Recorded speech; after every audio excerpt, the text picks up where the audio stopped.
Yeah, let's take them back. Story day. Story back. Back to other stuff that kill off the chest. Maybe give you a better understanding of my life. Yeah. See, I've been searching my whole life, trying to find the answer. How to wake me. You up the gang? What's good? What's good? Who would have thought though? We would have hit. What's happening, Alex? What's happening, Sean, man? All good? Thanks for tuning in, guys. We're gonna finally get this wee interview done here. Yes, Jimmy, what's good, bro? I said there was no goal, but I have to take it back. Cause there must be someone looking down and us from up above. But I can justify my. Thanks for tuning in, guys. We're gonna get down and dirty with Devious here. What's happening, Payma? Yep, you. Thank you, man. Just gonna let a few more people bounce in here, and then we're gonna invite Rebecca in here, and she's gonna go to a very in-depth interview here, and you can find out a little bit more about myself and my past, etc. Hope you're all good. Thank you, bro. Appreciate it, buddy. Got a load of new music coming up, guys. It's just it's been a long process, you know. Yup, Jack, what's good, bro? Good man, thanks for coming in, guys. Don't know turn the corner, Lord knows. I know you don't know turn the corner, Lord knows. You'd be surprised how much someone could do a complete fucking 180, 720. I wouldn't have called myself a fucking atheist, you know, but it was kind of like very spiritual and then very against it, and I am a lot more open to suggestion, let's just say. J.lo, what's good, my man? Thanks for coming in. Legend, 248, it's a mindset, you know. Yes, Alana, thank you. Absolute legend. Much respect, guys. I appreciate you all. Hopefully we can provide an entertaining experience for you all tonight. Let's just say, not too sure exactly how it's going to go down here, what kind of questions are going to get asked, how deep and personal it's going to go, but I can guarantee you we're going to have a bit of crack and it'll be a bit of fun. So what else are you doing, do you know what I mean? Yep, Shaman's boy, you know. That look like an alien with a shaved head or what? Do you have a chance there?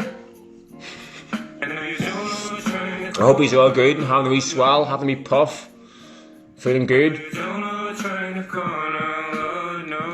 Let's see. Right. I'll drop a wee message here, say we're ready to go here.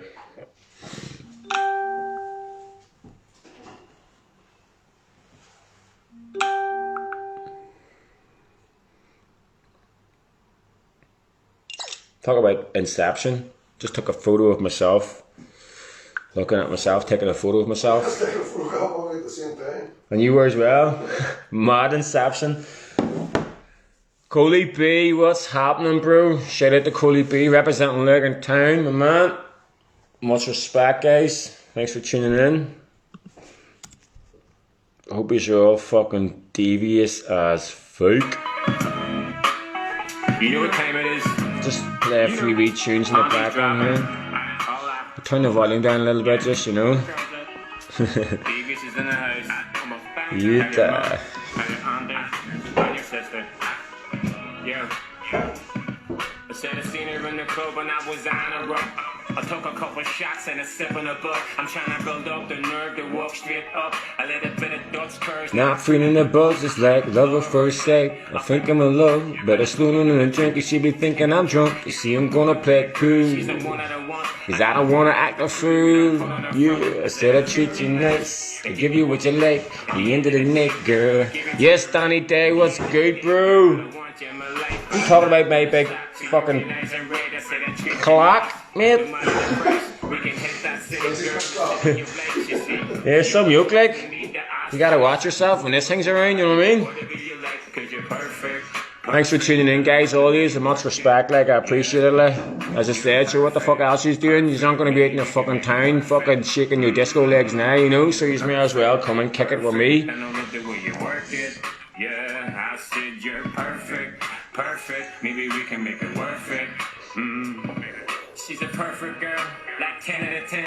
So worth it. You know. And she works at that body like a Maybach Benz. Nobody's hotter than Yes, Jay, man. I look forward to it, man. I'll be counting down them fucking days, bro.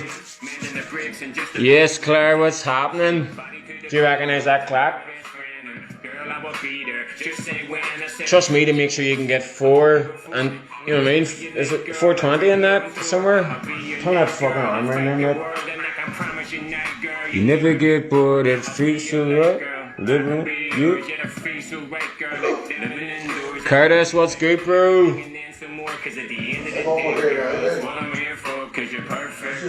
Perfect, I don't love the way you work it.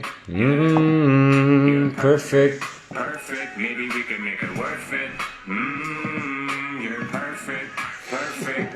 Who's that? Yeah, Fuck's sake. Proper inception. That's proper fucking conehead shit there, like Claire. Fucking just seeing the picture of myself on your TV look like a conehead. Is it the hair? Hold on a second, I get the wee. Fucking old man. Get the moon doggy's fucking hat on representing the scene, you know what I mean? Do you know what I mean? Yeah, what's happening? Joy TV. Guys, if you don't know, go and add Joy TV up if you want some fucking premium streaming services. Very fucking affordable, very accessible. Check them out, they'll probably hook you up. And any of you need a lawnmower fix, make sure you check out Dr. Lawnmowers. Dr. Moore. Sorry, mate. I was going to say Dr. Morton. Dr. Morton's Lawnmower Solutions. You, what's happening, Neve? What's happening? Sophie, get Sophie in here too. Oh, the Devious has to come on, bro. Trust me, mate. Trust me. she's perfect. What's the sound of the music? Is it loud? Is it clear enough, like? Yeah. I actually turned it down a bit just in case it was too loud. Whenever you're ready, Rebecca, send a request and I'll pull you in. So guys, yeah, if any of you don't know what's going on here, usually I come on here and get drunk and just live and rap and talk shit and, you know, do like a 3-hour show and it's all about me. Well, this time it's all about me again, but I'm actually being interviewed by the wonderful and lovely Rebecca Gilda, aka Lady B Lyrical, and yeah, we're going to go into a wee bit of in depth here about my backstory and I don't know, my inspirations and motivations, etc. So yeah, hopefully you'll get entertained by this at least. Let me see. I'll add you here if I can. There we go. Their friends won't be able to watch live unless they're in your selected audience.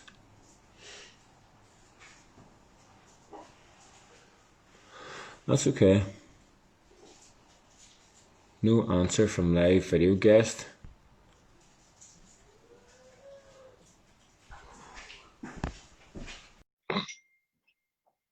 Hopefully that sorts it out now. I've added you now. Yeah, Shambles boy, then we're gonna delete it. We have takeoff. Yes, we've got you sorted now. So Alan, where are you coming into us live from tonight? I am coming to you live from Cornray in Craigavon. Craigavon's my hometown, where I'm originally from. It's not where I'm at, but it's where my heart's at. And what are you up to tonight? Well, we're sitting having a little swell, sipping some fancy cocktails that my main man Nico has just cooked up for us. And I'm also on the dragon soup because I need a wee bit of caffeine hit there, you know, because for some reason I decided to go live and drink last night till about fucking stupid o'clock and I hadn't worked today, but sure, c'est la vie. You're only human. So I have to apologize for last night. I had technical difficulties on my end. You were very, very patient, so I have to thank you for that. And you're such a pro, like, honestly. So let's get started with the basics. Like, I heard some of your songs after following you for a while on Facebook, and then we became friends. Okay, yes. And I really got to enjoy like that creativity from you as an artist, and then I got to know you more through Facebook, via Facebook profile. So thanks for that. Like, but it got me thinking, like, Devious Raps, like, where did that come from? Where did the name Devious Raps come from? And Right, like, well, how was how did it come to that? Well, yeah, okay, I actually, a long time ago, I used to be called Delirious. When I right. first became a rapper, I was called Delirious, and then I changed my name to Deliberate.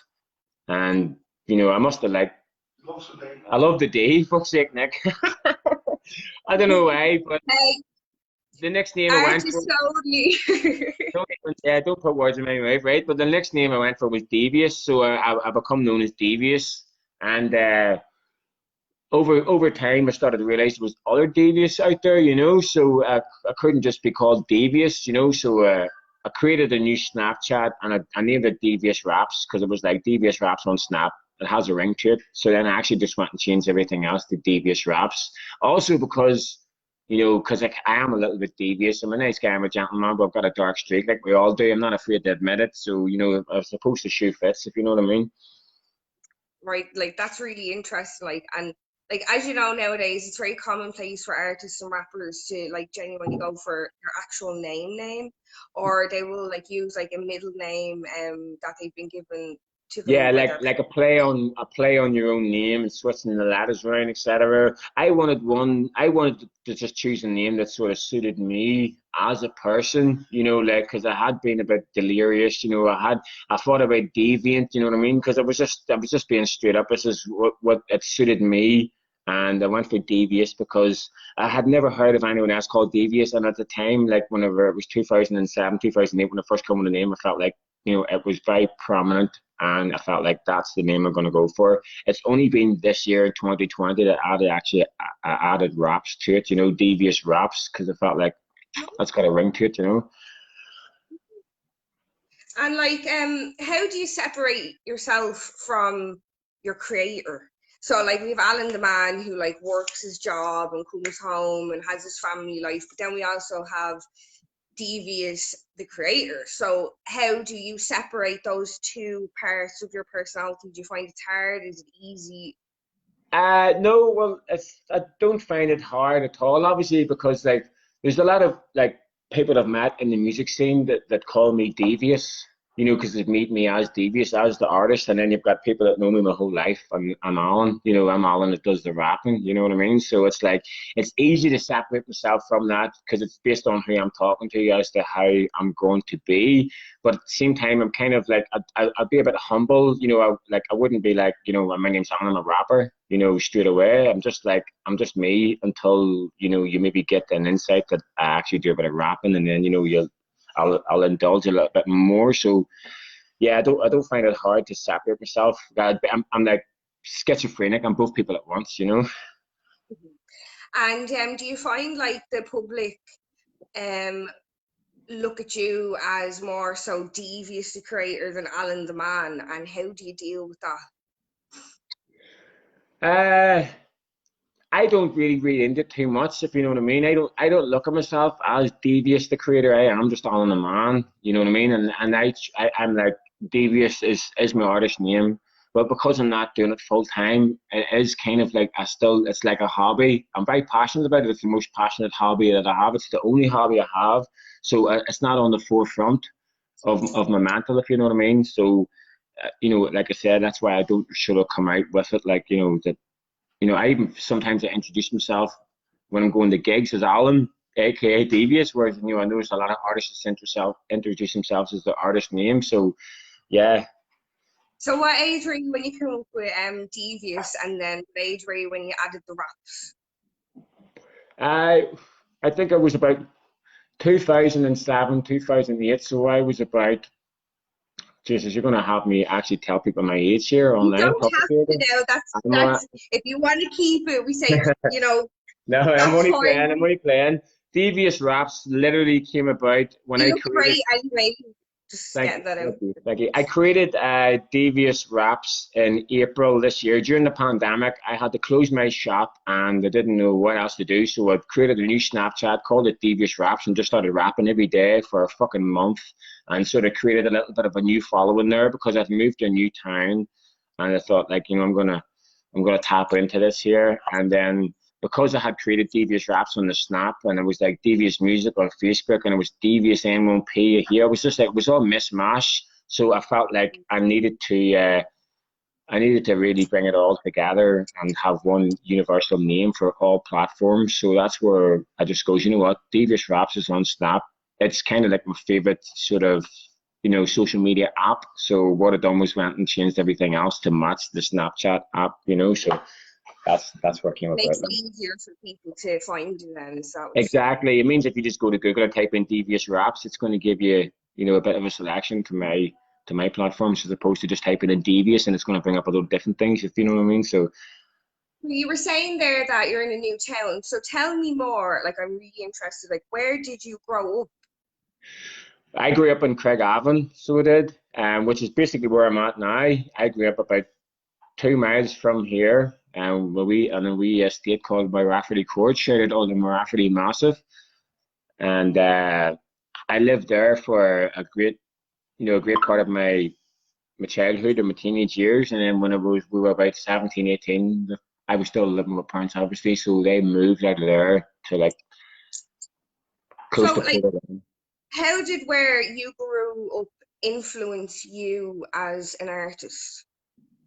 Okay. Well, whenever I was young, I was probably one of there wasn't too many people into rap when I was into rap. Everyone was listening to Happy Hardcore and Tracy Chapman and fucking, I was into Eminem and, but basically whenever I write my raps now, I can relate to, where I come from, it's a bit of, I wouldn't call it a ghetto, but let's just say there's a lot of stories from where I came from. So it's definitely influenced a lot of my music, more the devious side of me as opposed to some of the more. Do you want to shout anybody out from your local area? Joe, I like to shout out everybody.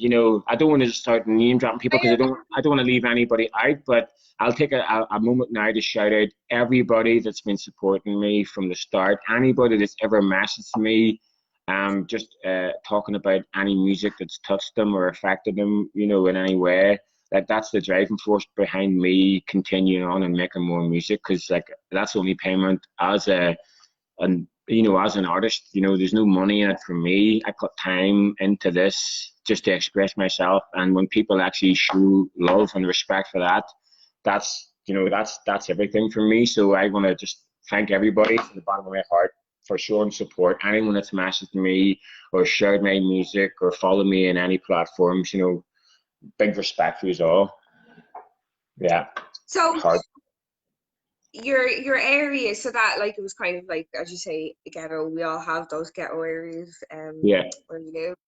So what school did you go to? Because you developed unbelievably as a lyricist. Do you find that the school you went to might have nurtured that individual skill that you had, or did you find that was later in life? So where did you go to school and how okay, it would have been later in life. I went to school actually in Portadown, which is about 3 miles outside of where I actually grew up.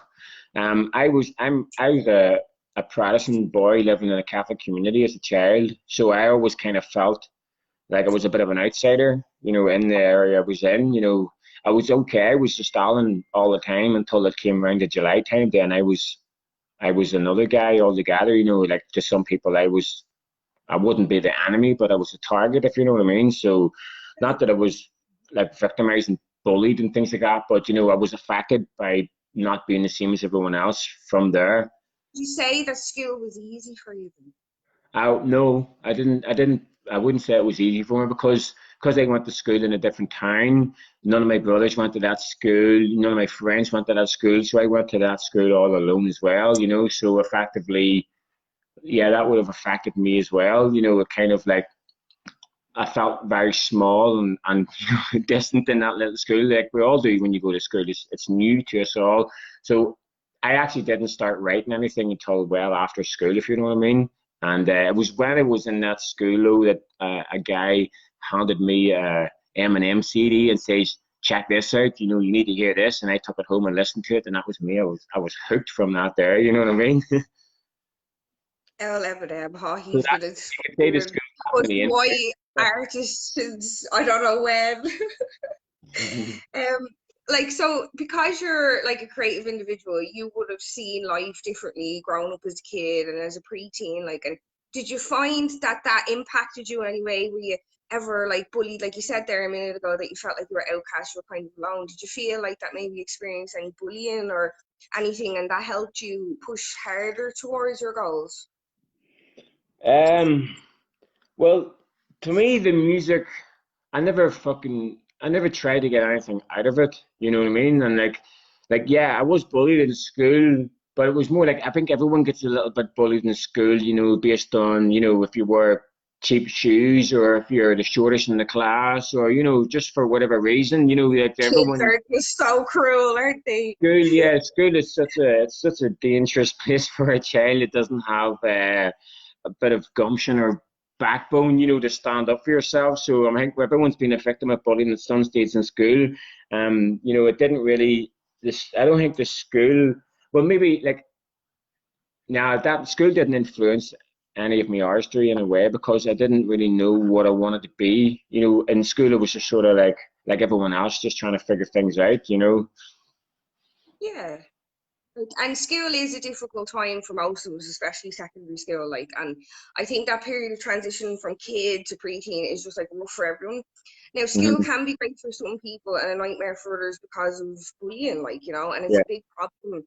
Inner skills and suicide rates have increased since COVID because of bullying and cybercrime. exactly. Yeah. But, like, do you think more can be done for bullying?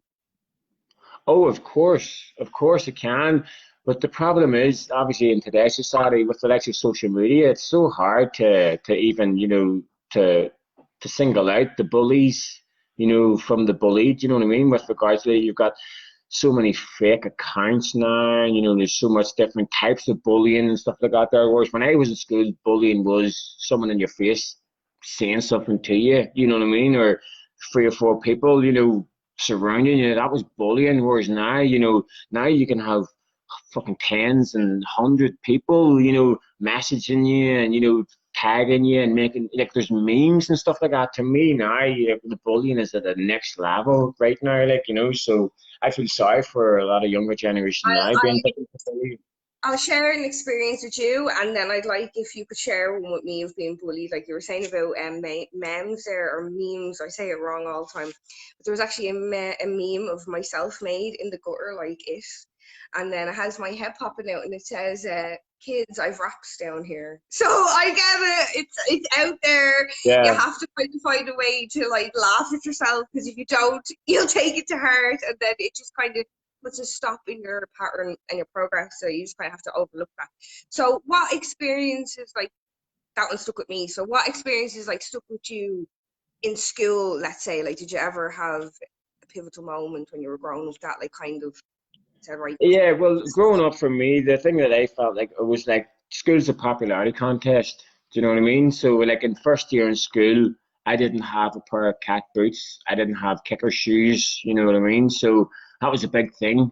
You weren't cool if you didn't have that thing, and you were noticed if you didn't have that thing. So that that like I didn't grow up thinking that that was very important. Having the brands and the trendy stuff. But whenever you went to school and you realized like everyone in your class either had you know pod or kickers or cat, and I had fucking K cars or Swiss? something like that, or shoes on. You know what I mean? Like, and that was just what it Yeah. was. But I never thought anything of it until people made me aware of it. And then you maybe felt a little bit small and a bit insecure, and that's where maybe the little bit of anxiety started to stem from. I think, like, but I didn't understand So, it like, all, to be do honest you with feel like so now because you're a rapper, do you feel like there's more pressure on you to have the good runners and have the good clothes and make like I in my opinion I'd say make a spectacle of yourself, like, you.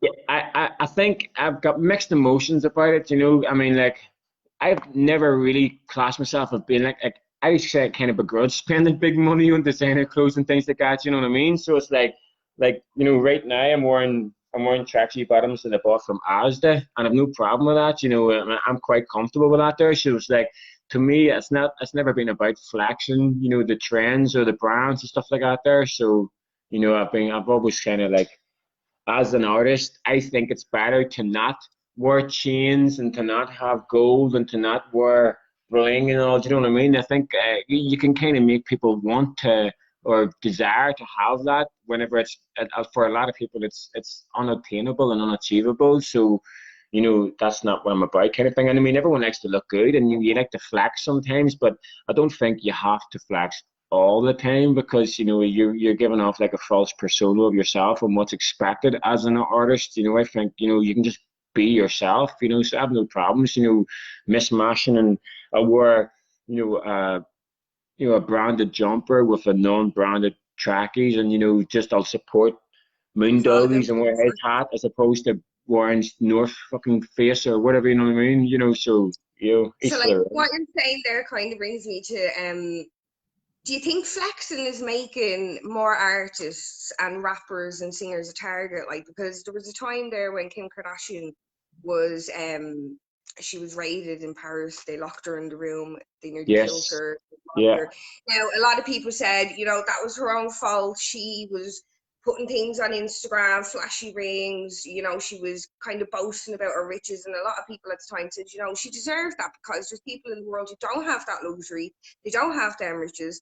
So she was basically like pinpointed as someone who made herself a target. Like, would you agree with the Well, totally. flashiness? You're into the American scene as well. You know, you've got like fucking rappers are getting mugged in clubs and getting their platinum chains stole off them and all. Do you know what I mean? You've got like literally 50 Cent like was like basically telling people in his first mixtape, like, you know, I've robbed rappers, man. Do you know what I mean? So it's like, you know what I mean? So You it's know, like they say that like Oklahoma rappers, they buy a safe and they hide everything in it that they have of value and go around with nothing because they're so scared. exactly, You know? exactly. So I Yeah. mean, if you're gonna, and then at the same time, you've got maybe up and coming artists that can't afford all that bling, so they're gonna buy the cheaper stuff that looks good, and then they're gonna get bullied for having not real stuff. You know what I mean? So it's a big charade and it's a big show, and you know, I don't really want to be part of it. You know, if I can afford a big ass chain, I'd rather buy something a bit more practical. You know, than Yeah. I would probably nearly rather buy the cheap chain so it looks good, you know what I mean? But then come and buy Sure, look, something. when they're doing like their videos, music videos, like most of the jewelry are just hired out for the day or for the video. And a Yeah, lot of people like you don't realize that like a lot of artistry is actually flamboyance and show and and a lot tell. of it's not even rented as well. There's people that will say, "Here, wear this, wear that." You know, I want you to We yeah. need you to like, promote this or But then sponsor that. you get so many artists are getting lawsuits against them saying, "Look, we give you a fucking £250,000 necklace. We want that back." And they're like, you know, You this know, thing, where is the I'm, band? I'm big time now. This is my necklace. What are you on about? And then next thing you know, that's the thing that pulls them down and ends their career because they didn't fucking bring that necklace back or that Rolex, you know. So it's like, yeah. Oh, it's not worth it. So it's not. I just want to say, Devious Raps is deliciously wicked. Like I've been listening to your tracks. One of my favorites though is Voices. Like where was your head when you were writing them? Kind of I've lost you there. You're lagging a little bit. I don't know if it's my signal or yours, but you're kind of frozen What there. What did you hear? Um, I heard the end of it there where he says where was my head at whenever I was writing. What track was it? Sorry. Oh yeah, so I said Devious Raps is wickedly delicious in my opinion, and I've listened to a lot of your tracks, and I'm just wondering, like one of my favorite songs is Voices, and I listened to that more than once because of lyrics mostly, and also I enjoyed the beat as well. But lyrically, Okay, your yes. message. Yeah, Can you well, hear me? that track, I have to give credit to Apollo, Destined for Greatness, artist coming out of Belfast. He was just another artist I was supporting, and he sent me this track that he was working on, and he said he would love to have me on it because, you know, my kind of thing is speaking about mental health and, you know, speaking about personal things. And this track was him doing like his kind of tell all, and he felt it would have been great for me to come on to it, you know. And you know, whenever I listened to his verse, it hit hard. You know, I was like, Jesus, this is real. That's a deep ass verse, and I wanted to do it justice. So, you know, I actually it's probably one of the longest verses I ever took to write. It took me about a week to write it in about 3 sittings, and it was basically because I wanted to match his rhyme scheme and his flow exactly, and also the content of it, because what he talked about was so deep, and I could relate to it so much that I wanted to actually to mimic it and do it justice. So he inspired you. He inspired me right back. Like, I inspired him enough for him to ask me to feature on it. And when I listened to that verse, I was like, bro, I need to spend time and write something to match what you actually put to that, because what he put to that was just so dope. That was like, I want to do this justice kind of thing, like. So that's how that track came about. And how was like working together and collaborating? Right, the way we didn't actually record in the same studio or anything like that, because from different areas, different towns, different cities, kind of thing. So he sent me over his track with his verse, and then I worked on it myself, and then the two of us sent it over to Shambles Boy, shout out Shambles Boy, and he done the production side, the mixing side of it, and that's how the track came about. So tell me about Shambles Records, because in our pre-interview, it was my miscommunication. I thought that they were, yourself, but you were explaining to me that you were co-creator of Shambles Records. So tell me, like, how did that come about? Was that something that you willingly wanted to do, or was it something asked of you? This was something that it came naturally between the two of us. Basically, me and Sean, aka Shambles Boy, we met uh, down at Northwest Hip Hop's. Shout out to Shane Dean and the boys. We actually met at a gig down there that they put on, like an open mic thing, and we just started chatting and supporting each other through messages and all. And he was telling me about a battle rap he was going to do down in Dublin. It was for Rap is Full. Shout out to Rap is Full Collective. And I actually, traveled across country and went down there to support him. And we just basically support each other, and together we sort of we created Shambles Records. It's as a joint thing, but it's just a difficult thing to maintain. Being that we're from 2 different areas and we're both 2 different artists, like. But I mean, without Shambles Boy, I wouldn't probably be where I am today. With regards to, like, he helped me put out a lot of my music there, and put a lot of time into it. Shout out Shambles for Shout out Shambles. Yeah, that's nice. That's nice. I appreciate that. I love the respect. So, you were saying there about battle rap. How do you feel about battle rap yourself? Now, personally, I kind of stay away from it. I like to uplift people, and I think battle rap is bringing people down. But it's a great hobby and it's great banter. How do you feel about battle rap? I am a fan of battle rap. Probably battle rap was, the first kind of Irish rap that I got interested in. I was watching the Don't Flap Ireland. Well, not, it wasn't Don't Flap Ireland. The Fighting Irish, it was DFI. I was watching Don't Flap, that was the UK, and I was watching DFI. So I was a fan of Irish battle rap before I was a fan of Irish rap itself. Personally, I think that the two things are totally different. You've got. I was going to say So it's something I've always wanted to get into, but I feel in order for me to get into that, I need to not make music whatsoever. I need to go and basically watch every bit of battle rap ever and sort of learn how to be a battle rapper. Personally, I mean, I think it's like the WWE for rappers. Yeah, it actually is. You know what I mean? And like, everyone could say they've got all the smoke all day long, like, but you can have bars, you can have flows, you can have melodies, but you just try to stand up there in front of somebody that is trained to pick you to pieces with fucking words. Oh man, it's a different game altogether. You know what I mean? So no cap. I was a bit anxious about even getting involved in that shit. I felt like very intimidating. It is. I felt if I was going to take a part in that, I need to kill somebody, and in order for me to do that, I need to put the work in. You know what I mean? And I just, like, as an artist, I'm more into trying to just making music, and I felt like I definitely would like to get involved in it sometime down the line, but I'm just enjoying making music at the minute, kind of thing, like. But I'm still paying attention to what's going on in the battle rap scene, so I'm enjoying it.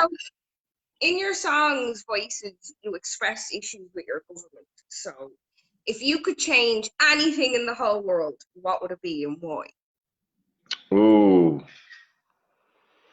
ooh, anything. Yeah, you could take a minute there, I, have a I, chat I with think your pal. the worst thing is classes. Having a lower, a middle, and an upper class. You know, that's the worst thing about the world and society because no matter what, you feel inferior. You know what I mean? If you've got 1,000, you want 10. If you've got 10, you want 100. If you've got 100, you want 1,000,000. If you've got 1,000,000, you want 100 million. But what's 100 million to 1 billion? And what's 1 billion to 100 billion? You know, it doesn't end.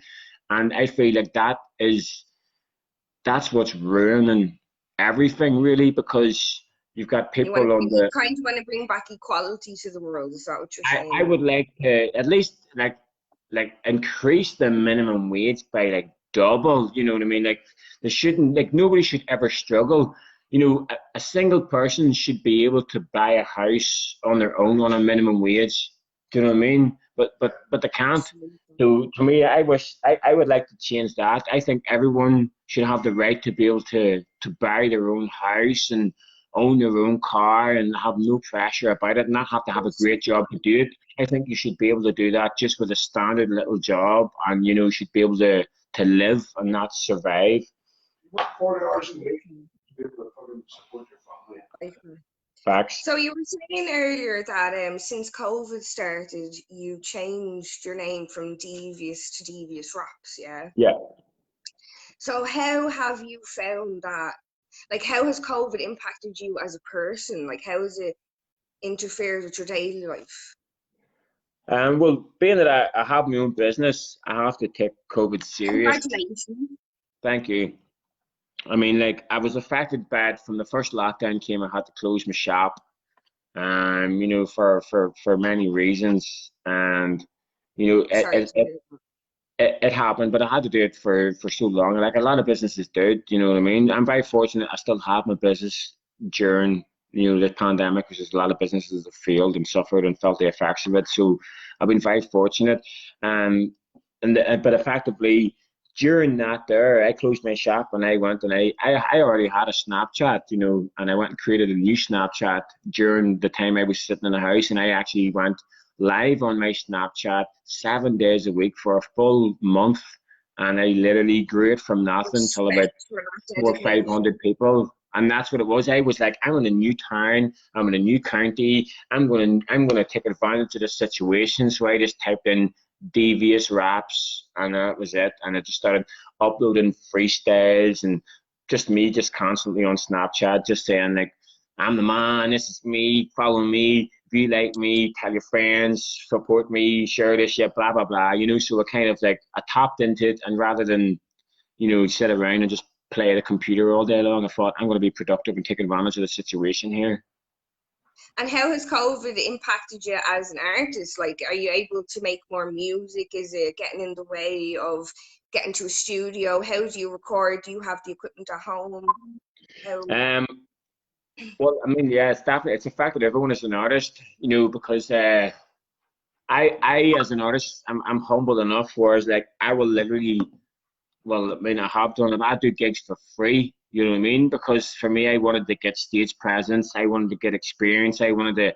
The way I seen it was like if I could go to a new town and rap to a bunch of strangers, and one person remembers me, knows my name, they're gonna listen to my music. To me, that's a success. You know. So whenever COVID came around, that put an end to that. There's no more of that. You know what I mean? So it kind of made we have to create that devious rap thing and have to try to create a following online, you know, because it was like there was nowhere else. There was no traveling north and south and east and west. It was literally just what can you do from your house?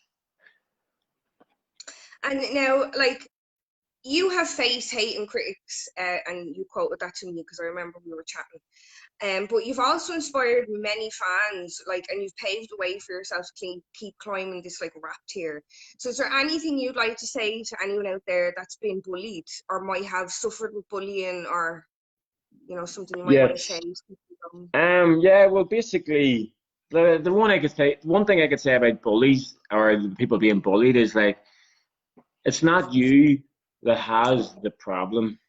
It's the bulliers that have the issue. You know, there's obviously some level of insecurity with them, and that they feel the need to try to get a rise off putting you down.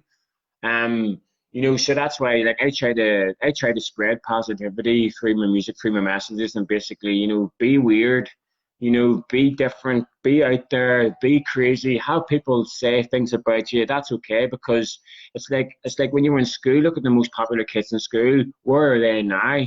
And look at those weird creative people in school. Where are they now? You know, so you got to realize that, like, you know, form is temporary and class is permanent. So stay classy, stay weird, be different. You know, just keep doing what you love doing, and don't watch no faces, because even your little circle of friends, they will change, like, as in the year goes in and the year goes out, as the decade goes in, decade goes out, everything changes, like, you know, but you know, like, you may evolve as a person, you know what I mean, but your circle always changes. So don't let that outside interference come in and interfere with your inside, you know what I mean? Right, so since we're talking about like outside interference and all, I want to know a bit more about like your family background. Like, did you have brothers, did you have sisters, and did you like the name your mammy gave you? Right, I've got three older brothers and I've got one younger sister, but we're all relatively close together in ages. You know, basically, it's like my younger sister's like a year and a half below me, and then there's me, and then everyone else is like a year above. So we're all close together. We're with a big enough little family there. Like, I'm the only one that's obviously decided to try to be an artist kind of thing. Like, and Hey, but there's no trying. From what I've heard, your music is polished and you are a professional. no, thank you. I appreciate that. I mean, yeah, I suppose I'd be a bit humble about it, but yes, Alan. When I was younger, I kind of hated my name because I felt like, why do you spell my name like Allen? Everyone else is Alan. Like, at least, like, spell it the same as everyone else. You know, I felt like I was already different. For if you can't spell my own name the same as everyone else. Aw, People was like, why do you spell your name like that? I'm like, I don't spell my name like that. My man, dad did, you know what I mean? blame my mammy. Yeah, but I mean, but I think there's a lot of people maybe feel the same way. You know, everyone wants to have a different name. Do you know what I mean? So enter Devious Raps. Here we So go. if you could say that to other aspiring rappers out there, or musicians, like, what would it be? If I could say anything to another aspiring artist, Yeah, who just would be never. only starting out? Like, who would it be as like you're quite up in the rap tier at the moment. So if we say someone a little bit under you who's only evolving. Okay, well, the word, right, basically, don't expect direct. Um, you don't expect your friends and your family to just automatically support you. You know what I mean? Because that there can actually give you anxiety, and you wonder why they're not supporting you. You know, basically, if you're finding out there's something you love to do and you want to do it for you and no one else, and just keep trying to better yourself every day. And you know, there are the best, like, there's people out there that are complete strangers that will show you a lot more love than your best friends will, and it's not because they don't think highly of you. It's because they're maybe used to you doing it, and you know, because you're not taking it as serious as you have done or you could do, they don't take it as serious either, you know. So it's kind of like, you know, just never give up on your dreams, and if you find something you love doing, then keep on doing it, because you know, I'd rather fucking fail at something that I love than do something I don't like doing and failing, and then having to try to find something else I don't like to do and fail at that too, you know. So if you're very fortunate enough to find something you love doing from a young age, or just keep doing it, and you'll only progress. Okay, so when you were recording Fuck At, what was it like to get that weight off your chest? Because I'll quote myself, the emotion leaked through my speaker and I had to listen to it word once. Hmm. It was very That powerful. that song actually came very quick. I didn't even feel like it was offloading. That was one of them ones that was like I call it a fluke, you know, where I just put a beat on and I just started writing. And you know, at the end of the day, I kind of had made a song. It's kind of the way the creative process actually works for me. It's like I feel like I've got writer's block all the time. You know, where like if I try to write, I'll just write lines, like two lines or one line or a paragraph, you know, because I think too hard about it. Whereas like the It's like the likes of harder you try, the less you get. I get what you mean. Yeah. yeah, yeah, exactly. Whereas you put on an instrumental and you know it maybe triggers an emotion or maybe makes you think about something, and then like, you know, like I just you vent and you just like you say something. So it's the way most of my songs actually get created. A lot of them just get I usually write them in one sitting, and that's the That's way brilliant. Fuck That actually came. I just put it on and it just made me go. I don't know. I went fuck that, fuck that, fuck that, and I just started writing to it. You know, I literally I done it in work, and then that was it. That's proof. If you can do that that fast, that's proof you're a professional. So, do you find it hard to express yourself in other ways apart from rapping? No, I mean I did. When I was younger, you know, I mean, I'm a '80s baby, I'm a '90s kid. So growing up, you know, I felt like, you know, you were victimized for being soft, or being weak, or being fucking, you know what I mean? If you complained about things or you had any issues, you know, it was just like, you know what I mean? You can't voice your opinions as easy, you know. Whereas when I got a lot older, I realized like, so I held it in an awful lot, let's just say, because probably because I was the youngest brother, three older brothers, and you know, I felt like, you know, I was just a yap if I complained about something. You know what I mean? If Something you, is after happening there. Can you still hear me? I can still hear you and still see you, yeah. That's grand. No, sorry, my mother tried to call me there and I forgot to put my phone on don't disturb, but I'll get back to her. She's fine. So I apologize for that. So what does rap mean to you as a person? Oh, rap's everything, man. I need rap every day in my life. You know, as a teenager, like I looked up to rappers. You know, like they were the shit to me. You know what I mean? So rap is a way of life. Rap is it's like a religion kind of thing. Like, you know, it's not a based religion, but to me it's like it's a family. You know what I mean? So that's why I've got a lot of respect for any other artists out there doing their thing, because it's all about that shit. You know what I mean? I I love the can way you relate bring to that up because anyone. I want to ask you, what were you listening to when you were 16 and what were you listening to it on? Was it a cassette, a Walkman, a CD player? Was it rap? Was it Fuck. jazz? When I was 16, I had the Marshall Mathers LP 2 and Oh, you legend, you rapping. Dr. Dre 2001. You know what I mean? I had that shit in the CD Walkman, but I also come from like just before I got into rap, I was into my fucking dance and hardcore, and also I also had the Walkman too with all the DJ Tizer and DJ Binman and Eddie Ray and Bonkers. I had all the fucking proper hardcore rock shit, or you know, the dance shit. I was well into that stuff too. But when I was 16, it was Eminem, Dr. Dre, Snoop Dogg, Exhibit, Ice Cube.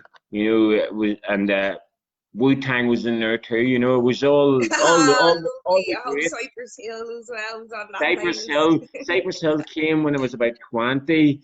It was when I met a guy called English Bob, and I never Oh, heard. that's so catchy, English Bob. Well, he was just called Robert, and he was from England, but we just called him English Bob, you know. And he was mad into Cypress Hill, and that's how he actually introduced me to Cypress Hill there, like so. Yeah. Speaking of Cypress Hill, right? I know for a fact he changed his name. So if you could change your name to anything, what would be and why? My name, like Alan, or Yeah. well, in all fairness, I did actually call myself Albert Wilbert for about 3 years on Facebook. It was like and it actually Albert. came, Wow. and I didn't choose Albert, but you know, like people like to give you nicknames, you know what I mean? People call you Al or Aldo. Well, I was just people was calling me like Albert, you know what I mean? And I was just like, and then like I had a mate called Wilson, and I started calling him Wilbert, and then I was like Albert Wilbert. Hmm. I don't know. It was So you did actually it, change your name once before, I and it was did actually awkward. name, but So the fresh, most so original. uncommon, unpopular, strange ass name ever, and that's why I chose it. What do you think of like the style they had back in the day for rappers? Oh, I mean, like, I think the style from the rappers back in the day is like, it's, there was no flair. It's You know what I embarrassing. mean? It was how I dressed normally, before I become a rapper, like literally, like, it was just like baggy clothes, baggy jeans, like fucking hats that came down like this, and You're going around like this. hats like this, and hoods and hoodies, and like coats that were too big for you. But then I think everyone Yeah. literally shot. They all It's like that shocked from scene the in thrift store. Beetlejuice where the head shrinks and all you see is this little head behind all the Yeah, baggy clothes. yeah, exactly. That's it. Like, so, it wasn't as glamorous as it is now. So, like, out of everything that's going on right now in the world, like when it comes to music and stuff, I'm sure you've gone through stages of liking different artists and rappers and singers and musicians. But who would you say that you've seen as a rap role model? So how would I seen it? How would I have looked at it as a what? Sorry. A rap role model? Oh, I mean, there was many over the years. Obviously, whenever the first rap role model was Eminem, like, that was the first guy. Like, I was just like, I just liked how raw and how open and honest he was. Even to the point where when I first become a rapper, I was afraid to be honest. Like, whenever I first started writing raps, I think I wrote the same stereotypical raps everyone else did. Like, fucking narcissistic bars, and I'm gonna do this, Love this me, and play that, my and this and that. songs. Yeah, yeah, yeah. You know what I mean? So, Yeah, like, buy my merch or I'll blow you yeah, up. yeah, yeah, yeah. Gun bars and all. You know what I mean? And I'd only ever held a fucking spud gun.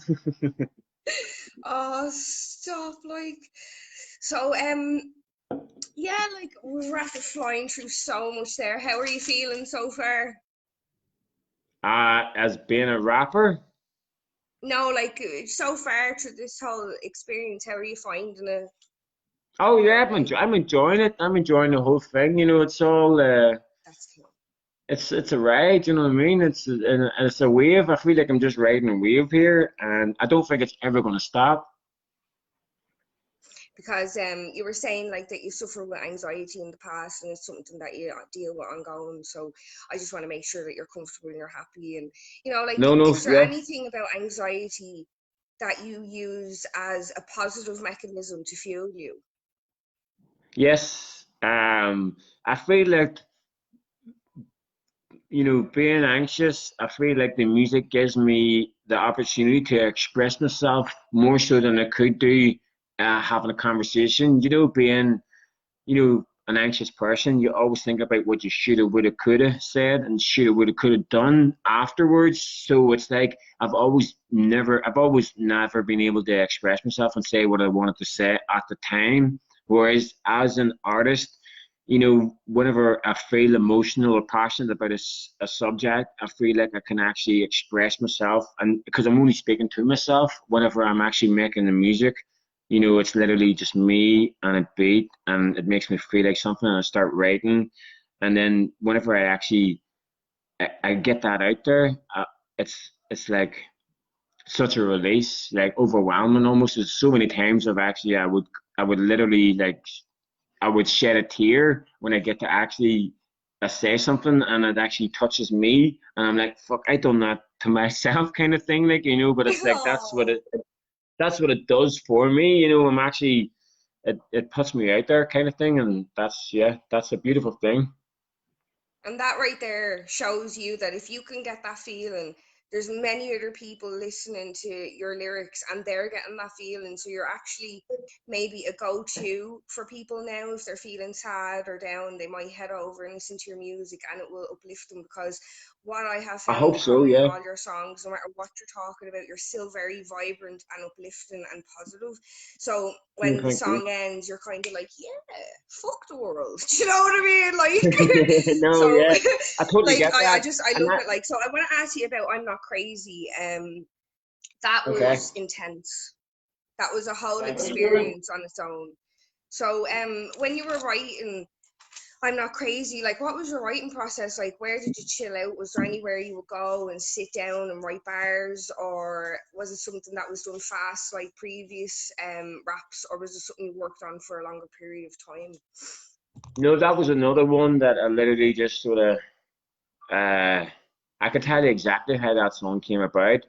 Just Yeah, before I go opened ahead. my shop, I was out delivering leaflets out around the town where my shop was going to open, and I actually injured myself and done myself a really bad ankle injury, and I left myself on my back for about 6 weeks with a plaster Paris cast on.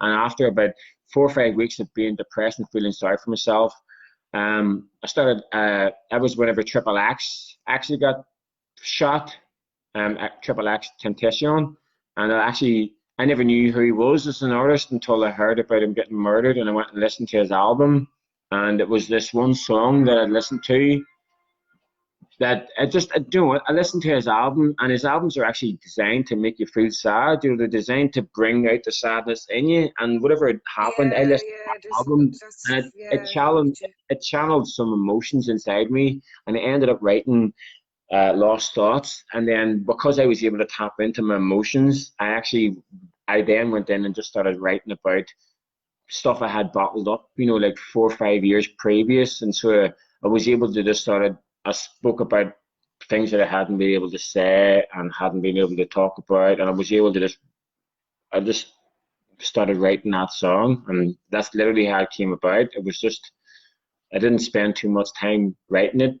It was a case of, I was listening to instrumentals on YouTube, and I came across the right instrumental that triggered the emotions, and it just made me start telling a story. Well, I really enjoyed it, like, and I admire your dedication. It's very well done and fair play. Like, it reminds me that with the right resources and patience and self-belief, you can thrive in society, you know? So, Yeah, like, no matter what song I've listened to, like, I haven't been discouraged, and I listened to all the lyrics and I enjoyed the flow. So, anyone watching, please go over to SoundCloud, check him out. You're not living until you've pressed play on one of his songs. thank you, respect. So, what's the favorite song of yours that you've written? What would be your favorite song? I'm Not Crazy. It's definitely Thanks, man, for me. it's up there, so it is. It's probably my favorite song because it was. Good night. Oh well, we'll do it live. Like, yeah, it was Yeah, definitely. yes, lovely. I'm delighted. I've got my strawberry milk and already. Yeah, it's definitely my favorite. Up until, the past 2 months, I've wrote another few songs there, and I've a couple more that are coming close to it. But it's the one I feel that I got a weight off my shoulders whenever I wrote the song and performed it. And the more I sang it, the more I rapped it, the better it sounded, the better it become, and the more I've grown to love it even more. So it's why I've no problem saying it's probably definitely maybe my favorite song. I agree 100%. It's a No. smash. So, Hmm. like, how does expressing lyrically help you as a person dealing with anxiety? It helps me take the skeletons out of the closet and throw them on the floor. Do you know what I mean? And look at it for what it is and realize it's nothing really anymore. It's just a thought inside my head.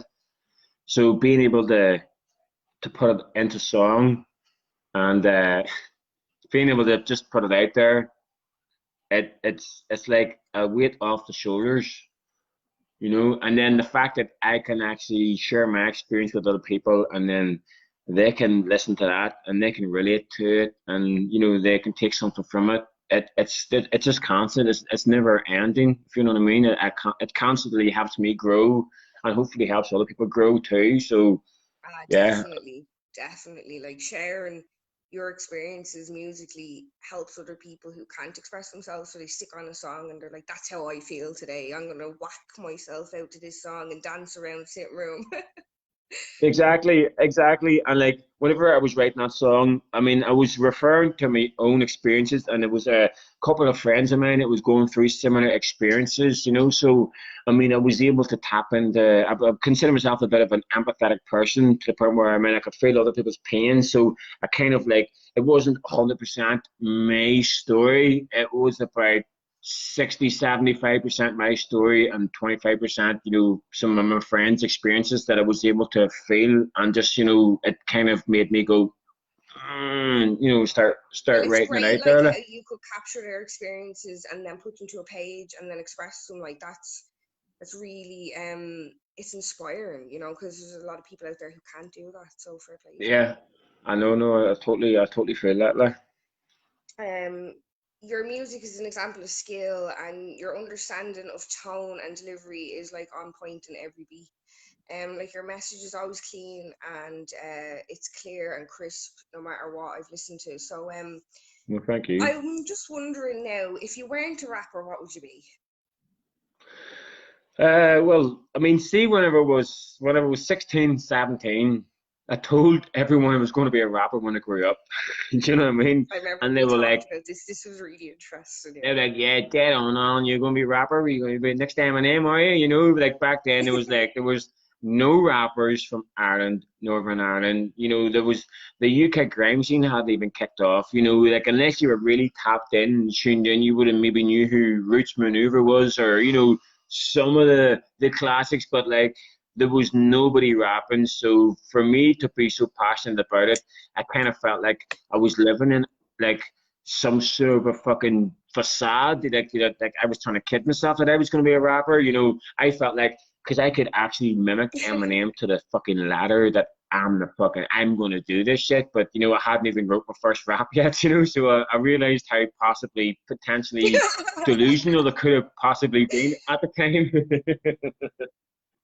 But But other than that like that, self belief um, alone is magical. Like that's where legends are created. It's not like one little spark of creativity, and then they just like develop from there. yeah, You know. no, I respect. So Yeah, like, no, what hundred have you percent. noticed that's common amongst your fans? Like, what would your fan base have in common most? I've noticed that any of my fan like base, the ones that have reached out to me are ones that have probably been through some of the issues that I've been through, you know what I mean, that have maybe suffered from anxiety and depression and felt low at times and you know, maybe never been able to express themselves or talked about things, you know.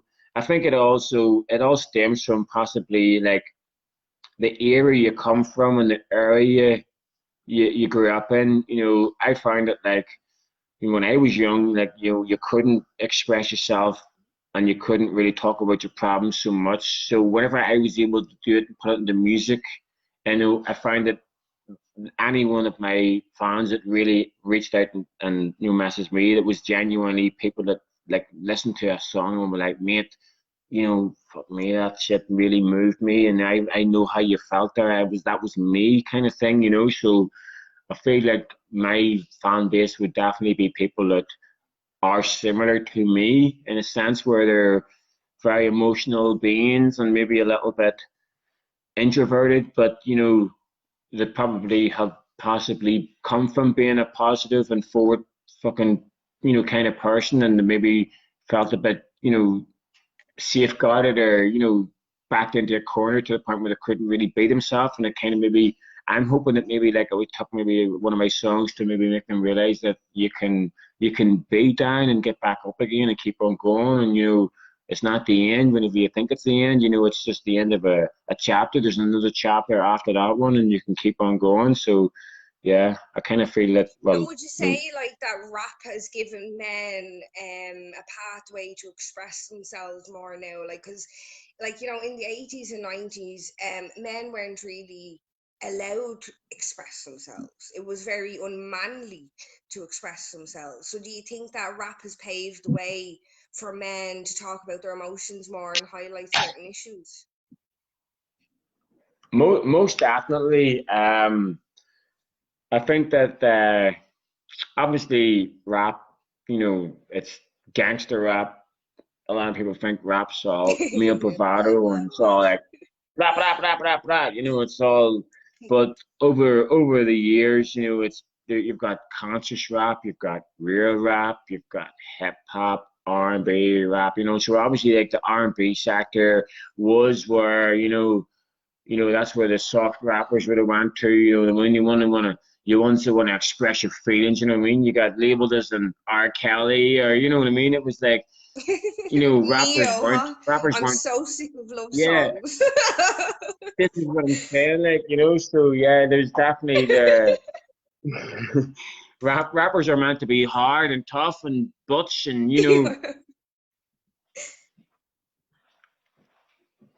So, your personality is like a breath of fresh air. Like, you're a breeze to talk to, and like your collection of songs that I've come across, they have been very, very enjoyable. Now, the Thank you. MTV Music Awards, right? That started back in 1984. So, do you remember the first time you watched MTV?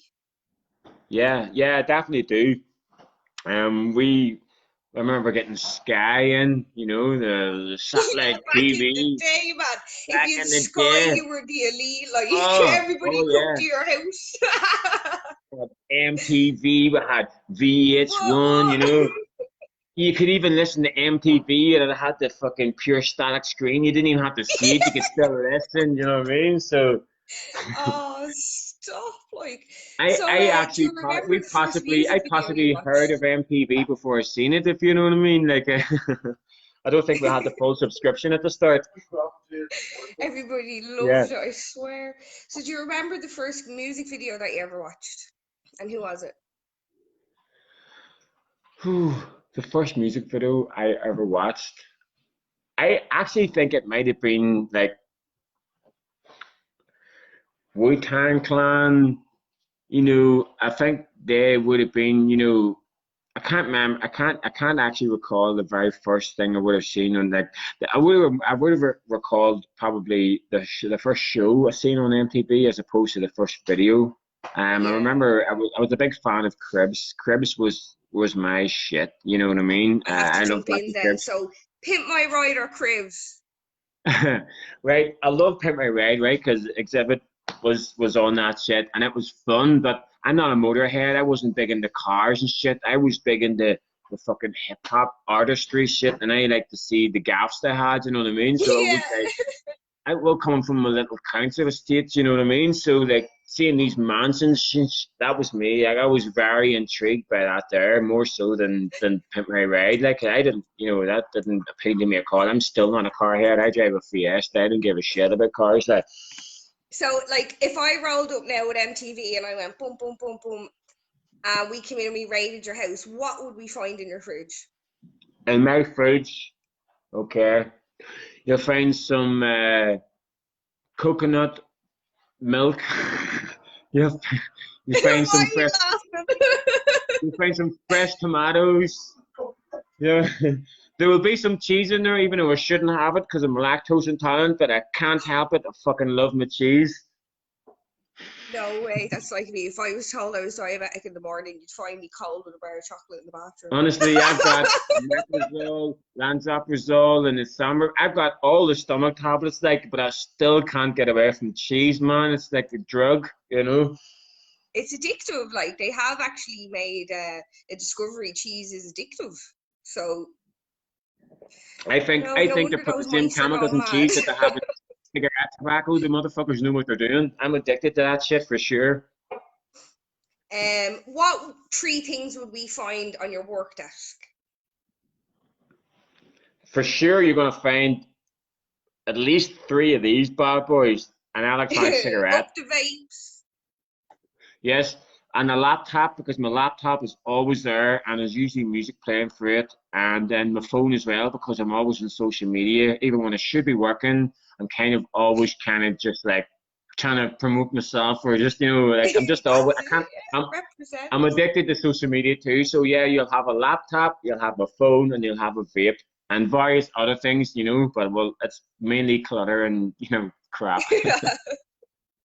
So like everyone has their go-tos like coffee, cigarettes, alcohol, and weed. Now, because I heard your song, I can imagine weed would be your go-to. Like, but Correct. what is it? Tell us. What is my go-to apart from weed? No, like I mean, I'm gonna say weed. I'm assuming it's weed, but what is it like? Would you, if you were on a like if you were stranded on a desert island, would you have weed, alcohol, or cigarettes? Oh, weed. Yeah. I am the guy. I went to Ibiza earlier on in the year, and I done the Ibiza experience. I partied, so I did Oh, for a I'd few love to days. do that. I You know hope what I it mean? goes Literally great. like 2 days, no sleep. But after a couple of days, I needed to go and get a bag of weed and just lock myself in the room. You know what I mean? I literally spent the last day in Ibiza by myself smoking a 20 bag of weed just to sort of get back to normality, like, you know. So Oh, like if you need to smoke a joint to get back to normality, you have to just hide away in your bedroom. even if you need to So, take a smoke to give you anxiety to realize you didn't need that smoke, you still need to take that smoke to find out where you stand. would you like to see marijuana be legalized eventually? Most definitely. I feel like I don't use marijuana as a recreational, you know, tool. To me, I definitely I meditate every day, but I do need it every day, you know, because it's just like you need vitamins, you need calcium, you know, you need endorphins. To me, I genuinely do believe I need a little bit of cannabis in my diet every day.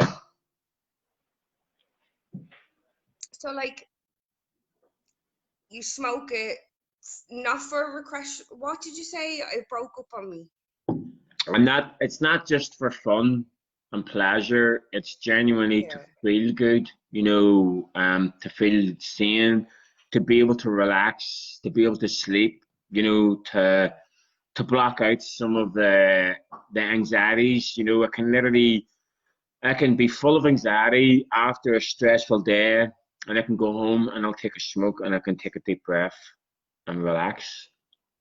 So So, for me, indica or sativa, pick one. uh, sativa if I'm going to be I said it productive, wrong. and indica if I'm going to do sweet FA.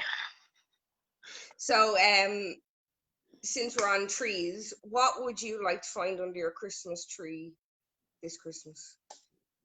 Oh, big ass bag of bud for So more sure. bud under tree. Yeah, yeah, okay. That's I perfect. don't even hang baubles on my tree. I want 20 bags and 30 bags of different strains on my I'm coming tree. to your house.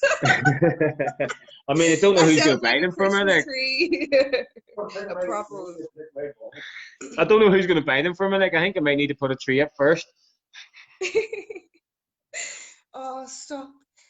So, what age did you decide to rap pro? Um, the last the last couple of years, literally 35, I decided that I wanted to get into it serious. Whenever I rapped 10 years ago, it was all fun, and I never seen a future in it. I never looked at it as a marketable business, or I could never seen myself competing with anybody in any sort of levels of artistry or the industry. I just thought like we were just bedroom rappers making CDs for parties, you know, and it's only now, you know, as I'm an adult, and I do, it's like, it is a hobby and it's a passion, but I see it as a potential career. So it's only now that I'm actually taking it serious to the extent that I do actually see it as a viable, you know, marketable hobby. So it's literally So, been, how do you feel about like the music market today compared to 10 years ago? I think today it's a beautiful time for independent, underground, unsigned, unknown artists because you've got the beauty of social media and there's that many different platforms. You know, literally, you can be an overnight success and you can also disappear overnight. That is so true. But there has never been a better time for an artist to come out of nowhere and be a somebody, because before it always had to be through the industry, whereas now the industry isn't really happening right now. There's no gigs, or there's probably more people tuning into Facebook Live videos that are actually doing anything else there.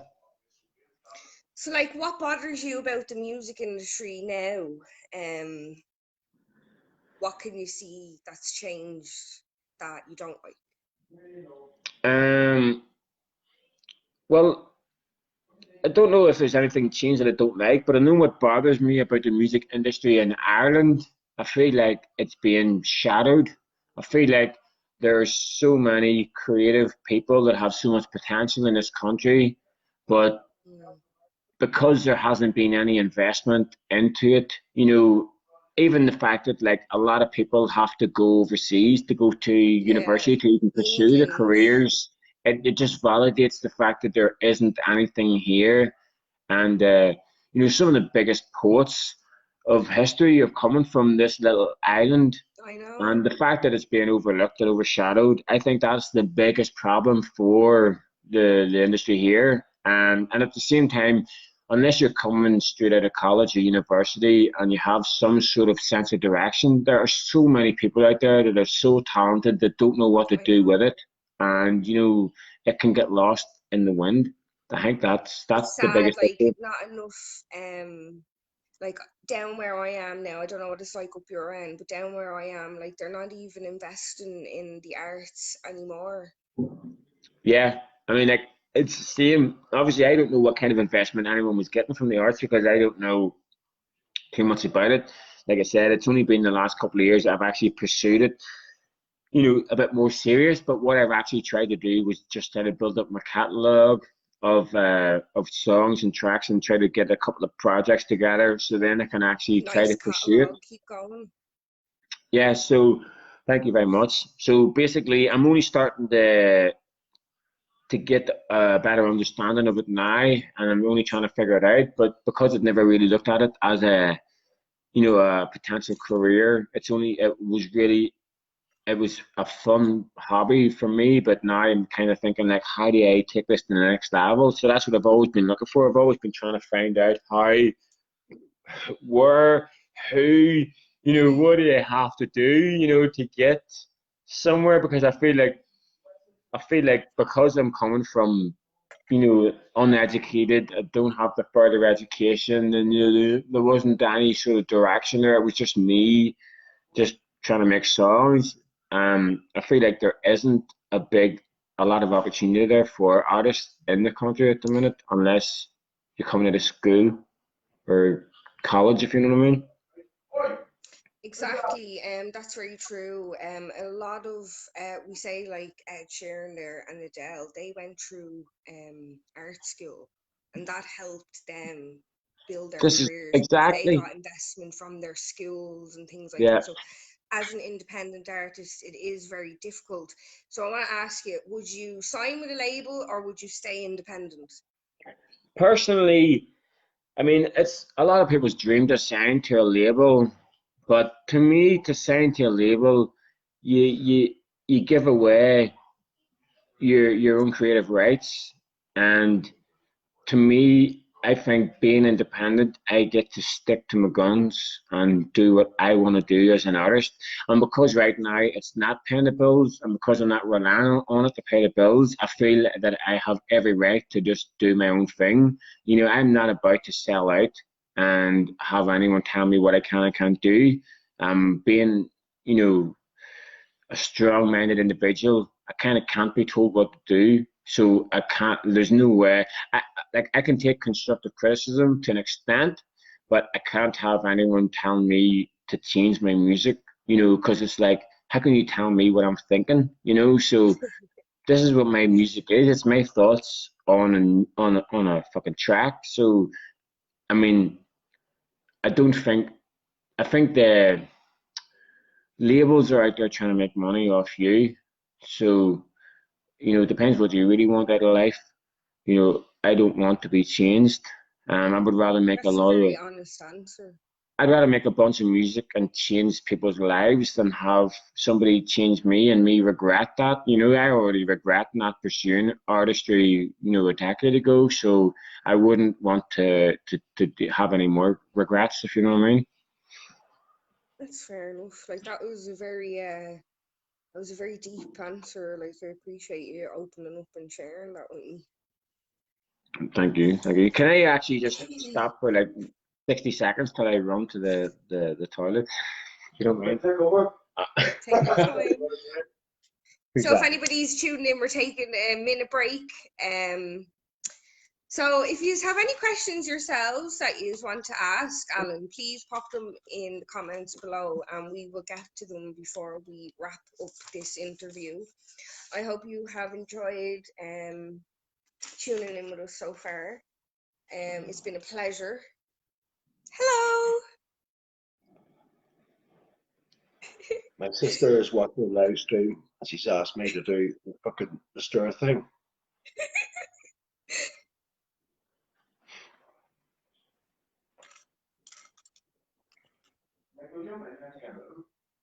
More on it. So yeah, folks, we're actually coming up to nearly the end of this interview. We have a fun game coming up. Just 10 questions to do with film and music for Alan to answer. And we'll see if he knows his music and film stuff. And then after that, then we're Are going you to going to get him to do a tune? this or that. So basically, I will say this or that, and he will pick.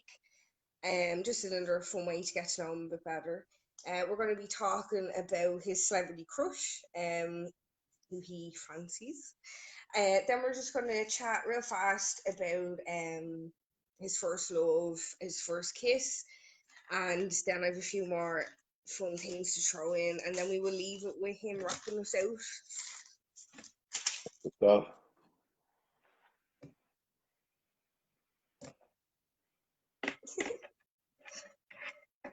Oh, is this still on, mate? What? Is this on, aye? Yeah. No, it's not. No, I'm messing. No, it's all I can say.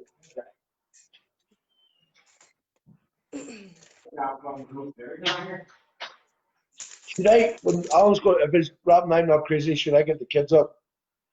What? Should I get my kids' favorite tune is I'm Not Crazy? They do the chorus, so you get them up out of bed. My daughter's in playing PlayStation. PlayStation. She plays Minecraft. I'm an And Xbox man.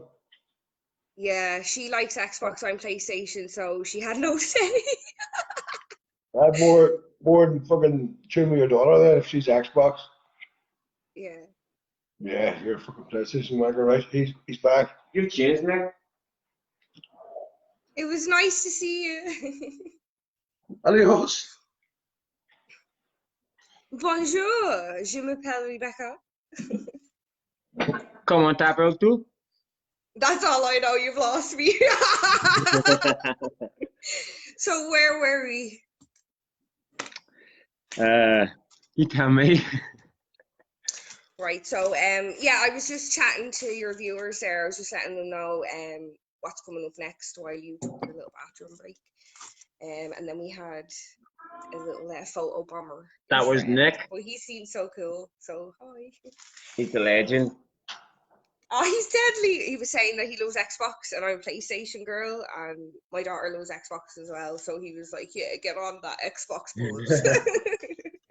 I'm with you. PlayStation all the So best. yeah, like I love your passion and I'm blown away by like everything that I've heard tonight, like because I got to know you anyway through chatting to you via Messenger and stuff like that. But this was just been so much fun.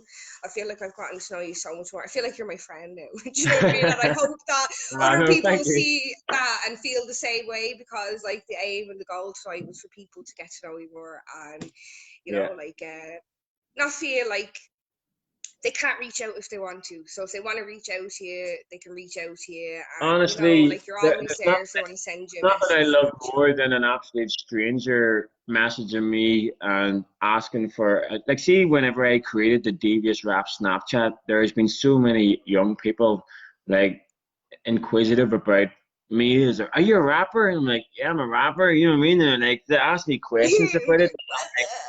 Yeah, I feel like I've got something to give, you know. So I have Yeah. no some complete stranger messaging me and reaching out and looking some advice or some inspiration or anything like that. You know, to me that's validation in itself. How does that make you feel? Like when someone reaches out to your messages you and says like, Oh, your that music's that's it. changed my That life. that touches me. So it does, you know, like to the point where that makes me feel like I'm on the right path. You know, with what I'm trying to do. You know, it actually it validates the message I'm trying to send out. I feel like it's being received, and the fact that if somebody reaches out, then you know they want some more information. You know, so I'm like, yeah, I feel I'm more than happy to provide if I can do. You know, because I never felt that I never put myself on a pedestal. I never felt like that's not what I'm trying to do. You know what I mean? So if that's what I can do, then that's me giving back in a way. So yeah, of course, bring it on. I think like the best thing anyone can do in the world is share their gift, because too many people keep their gifts to themselves because they're afraid of being judged or scrutinized, and then the world loses out on serious talents. Yeah, yeah, no, exactly. And also, like, it's like, I don't know what other people's motives are, but I like to think like the, there's a big pie out there. It's a big cake. You know, there's no point trying to cut each other's throat, trying to get a crumb, even a slice. You know, I think if we all work together as a unit, we could actually bake a whole cake ourselves, and then we could individually portion it out. You know, so I I think if you're love not that willing, analogy. yeah, so if you're not willing to share some information, then you know you don't deserve a slice. You know what I mean? Like, I find when I listen to music myself, I listen to music that uplifts me, and that helps me have a better outlook on life. So, what's your go-to song that you would listen to if you were in a sad humor? Believe it or not, I listen to myself a lot more than anything else, really, because I've tapped into my own creativity, um, and because I can be influenced, and I have been influenced by other artists. I feel like if I'm listening to other artists, it makes me want to write about what they're writing about. You know what I mean? And I don't like that, you know. So I'd be more inclined to possibly listen to local artists than actually listening to the biggest things that's happening right now, you know, because I'm just more intrigued to see what's going on around me. But I'm happy enough in my own little bubble, making my own music and telling my own story. So I genuinely listen to myself every single day of the week, you know, and I don't know how if that makes me vain or whatever, like, but I like listening to my own music. That's very relatable, because when I was working on my songs, I was the same. I wouldn't listen to music at all because some artists are so powerful. They can subconsciously influence you and you don't realize. So I Big really time. like your tactic. I feel like not to point fingers or try to categorize anybody, but I feel like there's a lot of people that are imitating their favorite artists and they maybe don't know they're doing it.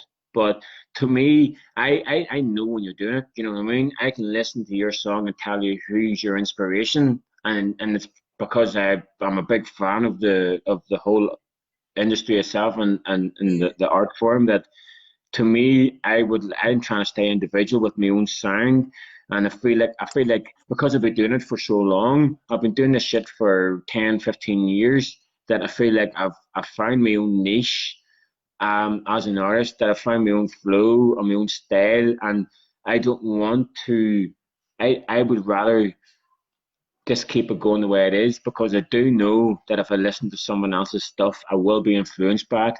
And it's not that I don't want to listen to it.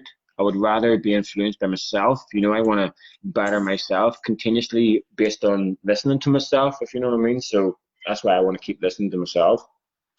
So, like, if you could see yourself thriving anywhere else in the music industry world, where would it be apart from rapping? as an artist? I would definitely love to delve into acting because Yeah. I definitely feel like as an artist, if you're making music videos, it is acting. You know, I mean, you're Mm. giving off an image, you're giving off a And music persona. videos is the whole Yeah, production. exactly. Yeah. Whether you're directing your own music videos or not, just playing out the scenes and basically playing out your own tracks, you actually are acting in a sense that you can stand there like performing. There's a difference between someone standing performing and looking at the ground and just singing a song, or someone that's fully involved in it and they're moving around and they're showing emotions and they're playing the part. To me, that's acting.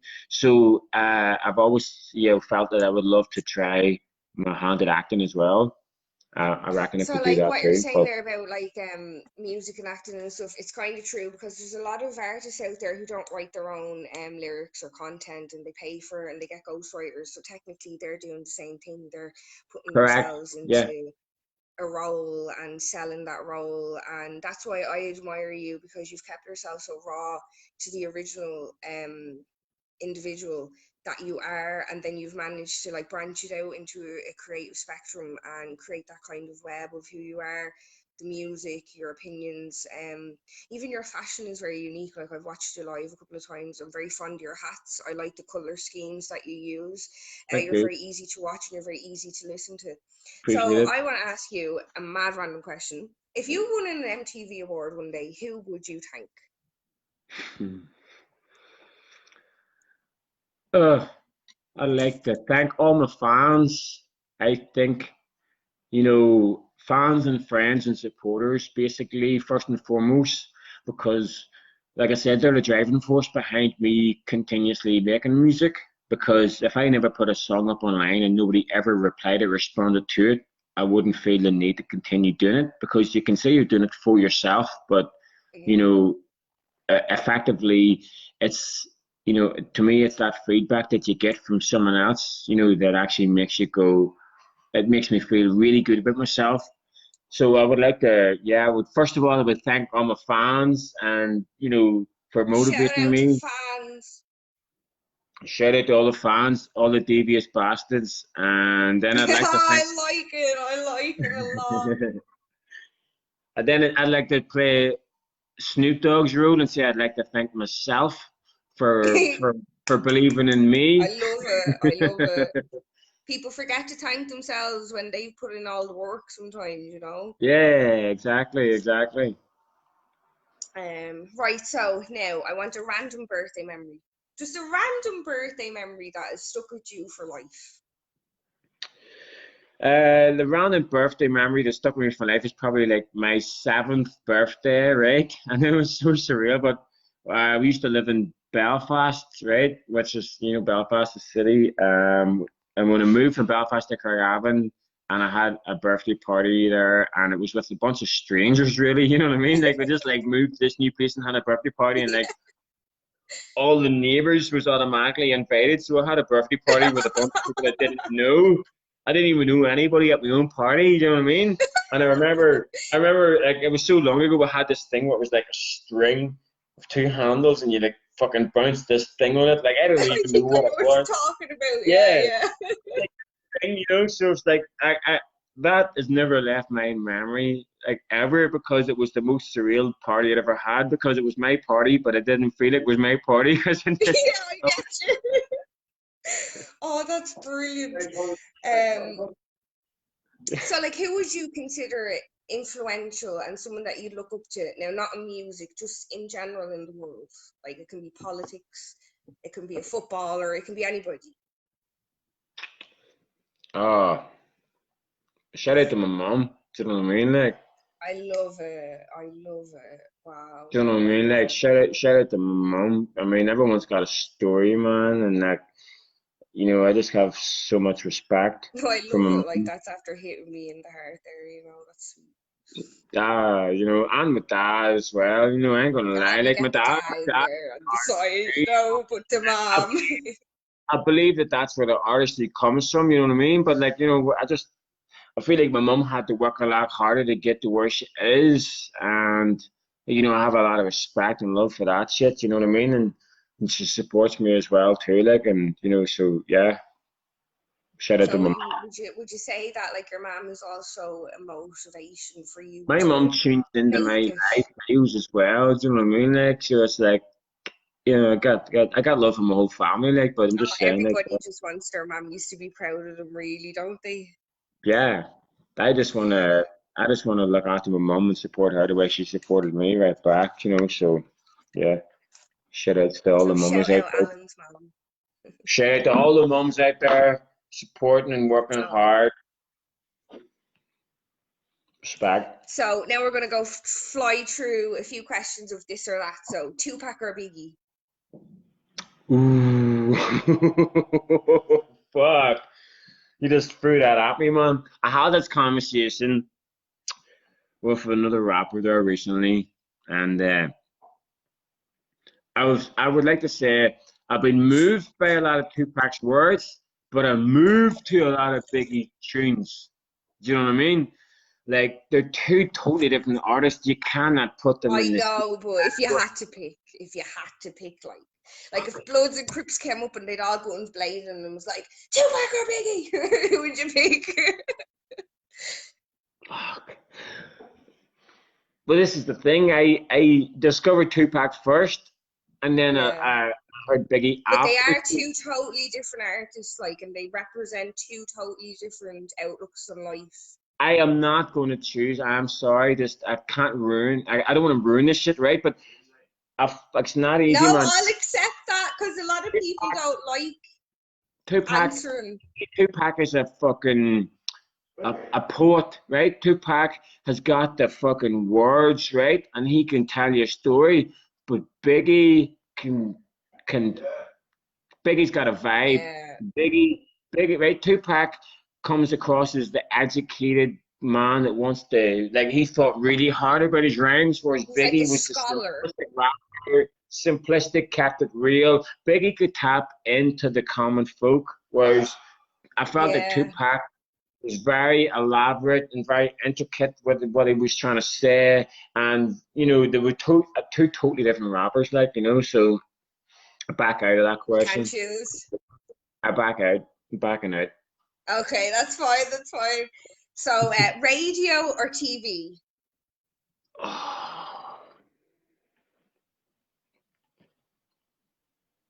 If you could only have one forever for the rest of your life. TV. It's all about the visual. It's all about the Okay, visual. right. Okay. Beer or wine?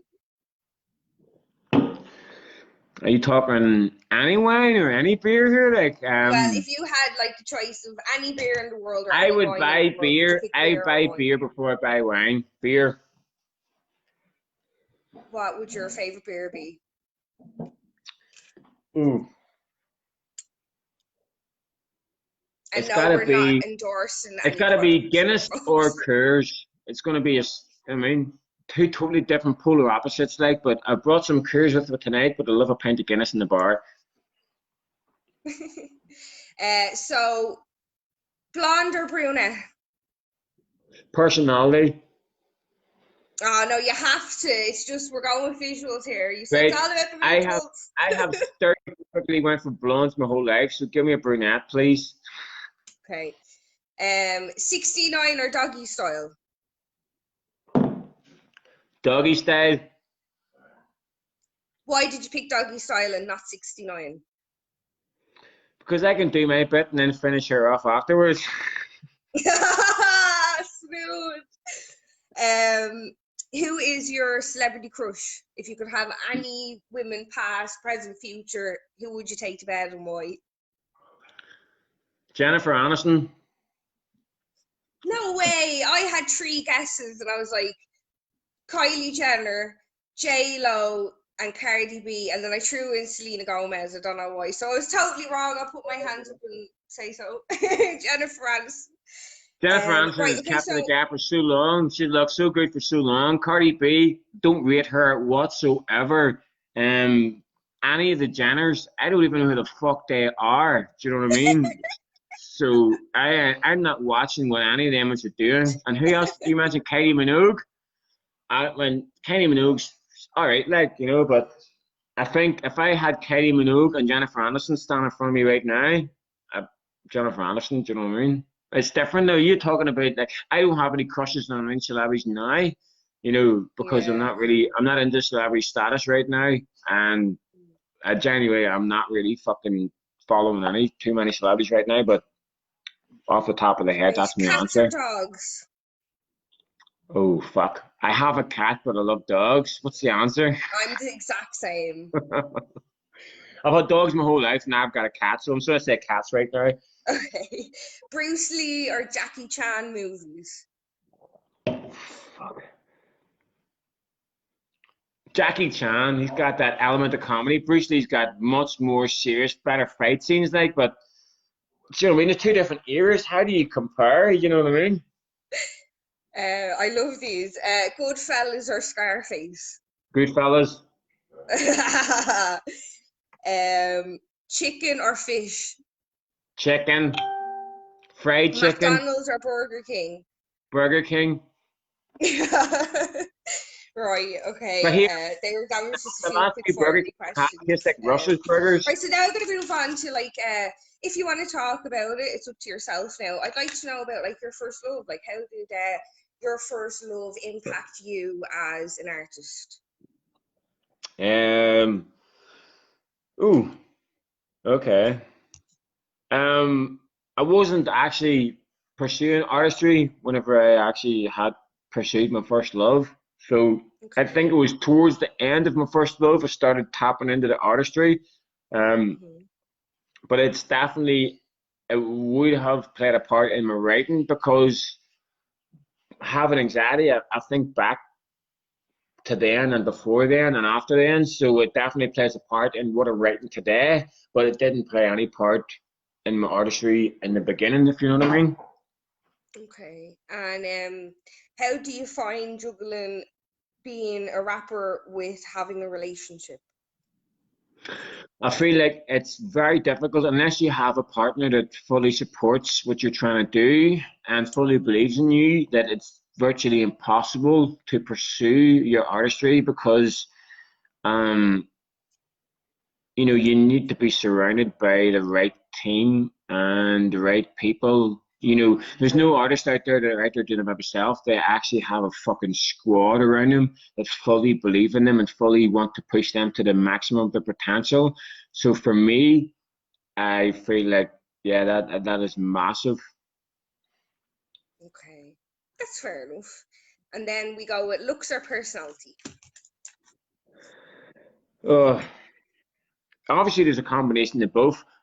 Most people go for looks and then realize that they don't fuck with the personality. So I would like, you know, a combination of both. If that's a good, if you could accept that. Okay, that's fair enough. I want to get an honourable mention in here. How do you feel about Charlie Sheen? I mentioned Charlie Sheen in a rap before, but only because I was referencing to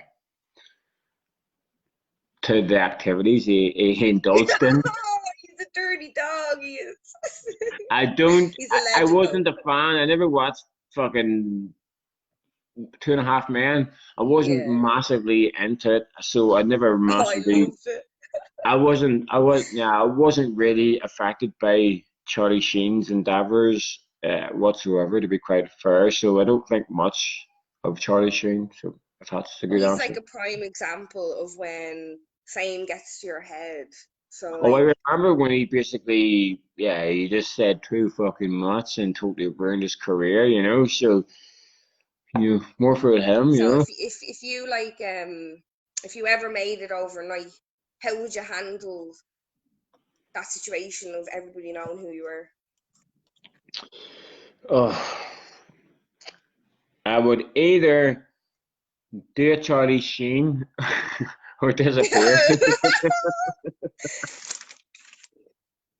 He came out, what was it he did? He came out, he stood on a stone with like a Viking helmet and he was like, Tiger blood! I He am didn't. Yeah, Tiger blood! He surrounded himself He's around too great. many people he didn't know. If I had Charlie Sheen's success, I would always make sure I had one of my day ones around me all the fucking time. Day ones are so important. They're the only ones that have your best intentions at heart. So shout out to all my fucking day ones right now. All the day I ones. believe he's so rich that he has his two exes living at the back of his house in two chalets or something. It's That's like just so Charlie. they don't come at him with all the fucking ammunition they're holding. You fucking know them bitches have a It's whole like bag he full of. wanted wives and he ended up just being their like personal ATM machine. They're sitting there like, Tony, my internet's fucking off, and I need more fucking logs for the fire, motherfucker. We're nearly done, right? And it's been a pleasure. Like I had so much fun. Awesome. I've had So so much now we fun as just have the well. 10 random questions Go. about film and music, and we'll see what you can get out of 10. And then we'll leave it with you doing your rap first, and then we'll leave it there. Is that cool? That is so dope. Let's go.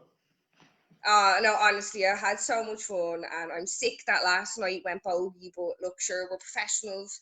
We handled it. We done it tonight. It's all good in the hood.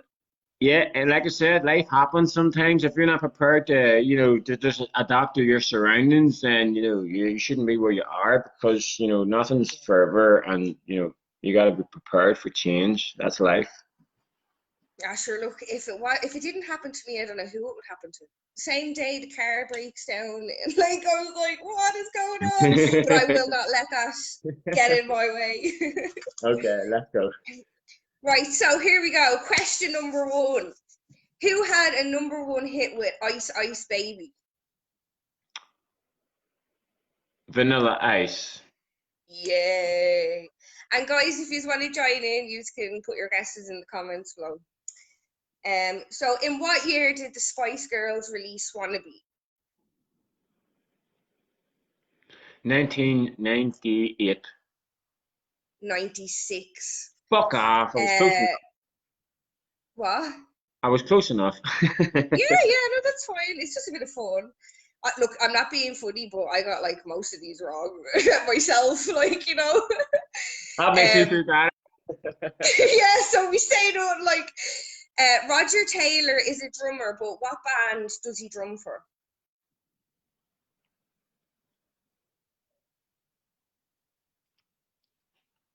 Does he You're or allowed a did he? pass and a switch up. So you're allowed one pass and one question switch. So whenever you want to use them, let me know.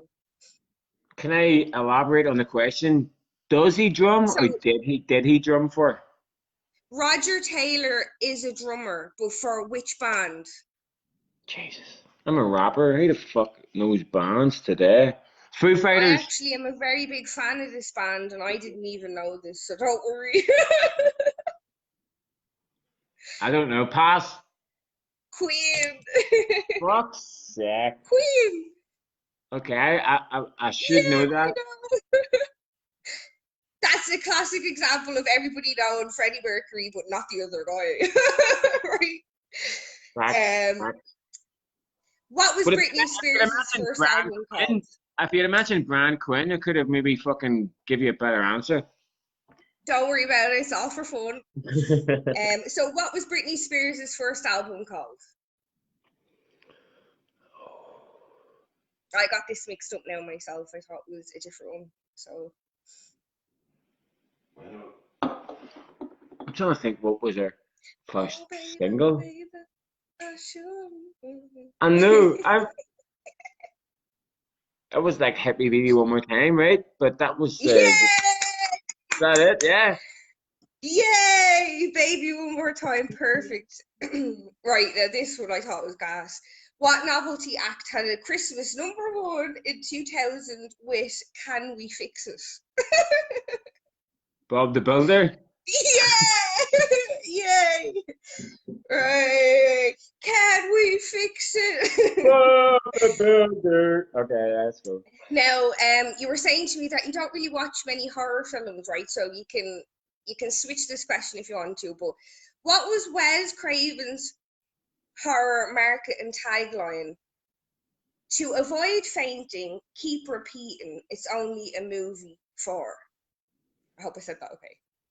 Switch it up. Right. What is Adam Sandler's new Halloween movie called? I fucking watched it. Come on, it's brilliant. I fucking watched it like literally like 2 weeks ago. It's his name. His name Yeah, is the name of the movie. it's the name of the character in the title. So it's something Halloween. Mr. Weird Motherfucker's Halloween. A Hubie Halloween.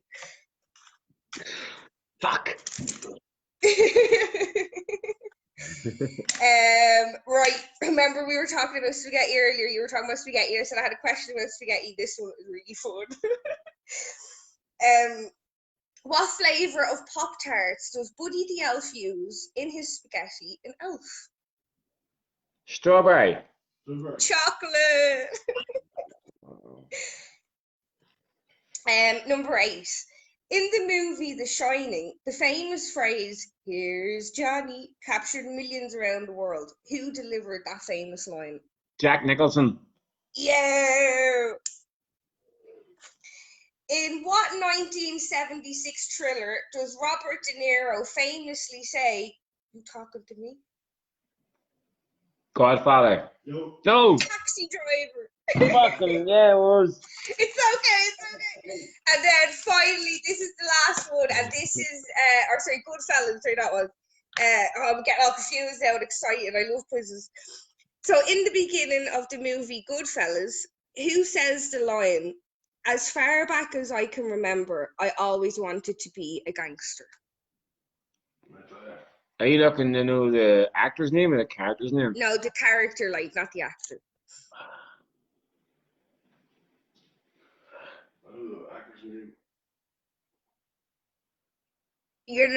Are you asking a friend for help? I'm sitting there thinking, I believe that it's Johnny Depp, the narrator. So it's just the actor. So it's like the guy when the scene opens up, he says, "As far back as I can remember, I always wanted to be a gangster." The actor's name? So it's not the actor now, it's the person, like the name of the character. I have It's a to tough pass. one. Henry Hill. I would never have got that. Never. It's okay. They were just a load of random fun questions. No, So that's that's I'm really not gonna. it I'm not now. gonna lose sleep over this tonight. That's okay. No, don't. No, it was only for fun. Look, I don't even care about the score. It was just for a bit of crack. I'm not gonna So lose. that's it. Like, we're finished. How are you? Are you okay? Did you have I'm fun? 100%. I've actually had a lot of fun doing this. It's been really good. It's been good crack. Good crack there. I see some of your fans there. Were commenting Al Pacino, Ray, Bob the Builder. Fair play to you guys. Some of you got it right and some of you got it wrong. But sure, look, God knows the fire, and that's all that matters. They were sitting on Google. They're on 20-second delay. They're okay. Oh yeah, right. No, we can't be having that now. It has to be from the mind, not Google. In my defense, they've got Google. That's It's what I'm sad saying. nowadays. Like, nobody plays games like that anymore. They're like, "Hold on a minute, I get my phone," and you're like, "No, you're not allowed to do that." Yeah, exactly. So it's been a pleasure, and I'm looking forward to hearing the rap that you're going to wrap us out with. Let me know a bit more about this, like a bit more background, and what made you choose this song. Well, I'm going to go with "I'm Not Crazy," but just because it's probably the most received song. It's the most played song in my SoundCloud this month, and it's definitely, I believe, the most received song that I have. And as I said, it's because it's one of my favorites. It's a fan favorite too. So I mean, I owe I it love to it the personally. fans. I do. I owe it to the people, and I just love performing it because I feel that every time I do it, I get better with it. That's it. That's it. Like, the practice makes perfect, but you don't really need to practice because, as far as I'm concerned, you've perfected your sound. So it's just all about like rehearsing. Respect. Thank you. Oh, I have to take this hat off. So Merry Christmas to everybody. Look at the head on me. I've got her hair. I'm gonna put my back on. My head's not sweat this much now, so let's go back on with the Moon Doggies hat. Shout out to Moon Doggies, Mark Britton. Lovely. If anyone knows who Moon Doggies is, go follow that boy up. He's got the sickest merch about. That's it. So thanks for joining us, everybody. Check out Alan on SoundCloud. Most of you are already his fans and followers, so you don't need me to tell you where to go. But if you don't know, now you know, nigga.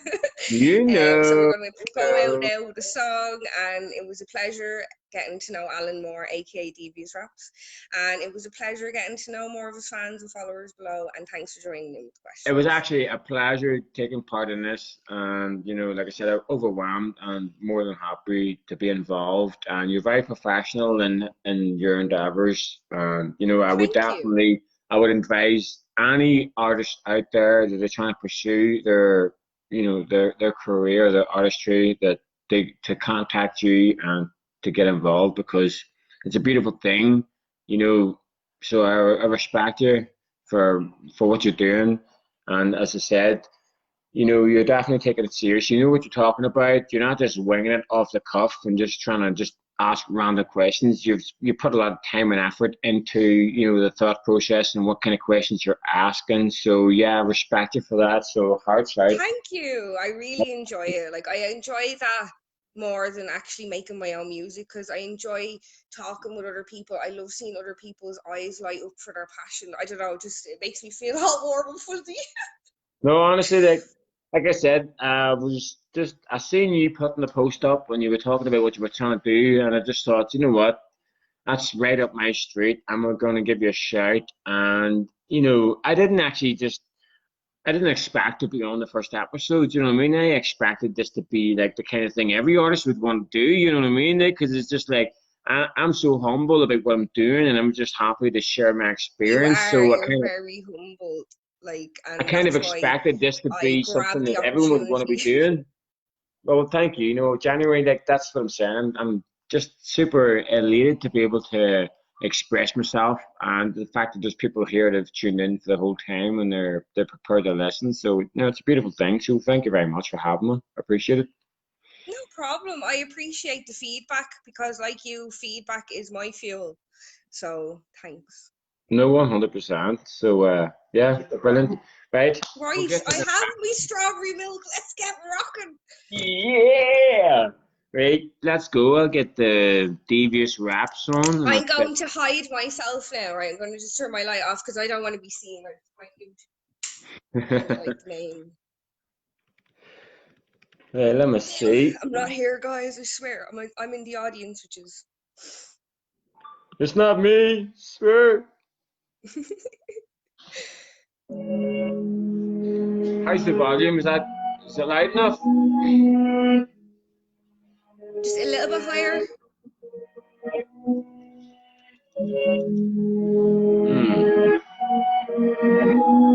There you go. That's as loud as it gets. Did you hire it up a little bit? What if that's as loud as it gets? It could be my speaker now being very low, so don't worry about it. No, but this is the thing. It's a different kind of setup than what I had. I'm used to big ass speakers, and this is that loud enough? Yeah, that's perfect. Just make sure you come close enough to the mic so we can hear you over it. The microphone, is that a bit softer then? Yeah. Yeah. See, because I'm using a sound bar now, whereas before I was using proper speakers, so it's kind of that's why I want to make sure you're getting the right sound. What about now? Just shout out your SoundCloud name and the name of the song, and if you can't hear it properly here, guys, over whatever reason, you can go check it out and play it there. Yeah, so everybody, if you don't know, you know the crack. Devious Raps on SoundCloud, on all social medias. This song's called "I'm Not Crazy." It speaks for itself. I'm not crazy, but I mean, I could be personified as a little bit crazy, but I think the crazier the better. So, for the record, I'm not crazy. So, hope you enjoy it. Thank Thank you for everything. Enjoy. Thanks for having me. I appreciate it. It's been very fulfilling. No And problem. thank you to share my story. Crazy, no, I'm just losing my mind. 'Cause I'm not lazy, no, I'm just wasting time. 'Cause I'm not crazy, no, I'm just losing my mind. No, I'm not lazy, no, I'm just wasting time. I used to look at life in a different way, but life was a different way, but nothing really mattered. The troubles were related. When you maybe have a wife one day with your life at the end and your kids and your wife, picket fence, you have a life that's so nice and pretend, yeah. And then that shit kicks in. Life meets you in the corner, and he brings you little friends. They proceed to kick a shit in, and it's never gonna end, cause that's the way it's meant to be. If you keep saying to me, I kinda stopped the fact that my woman was playing me. I was gonna work to pay the bills and feed the family. She was sucking dicks that Bill Clinton paid her salary. Why? I know you're questioning my sanity. Why? Oh, because I'm questioning reality. I'm more than just in dreams, you were just in vanity. I should sit the bothers me, and I say the honesty. I don't know you ask for me, I done it gladly. I don't pay my bills, pay my taxes to the side with me. I'll obey the rules, pay my dues to these shots to me. You can believe in Jesus, yeah, pay it properly. I don't.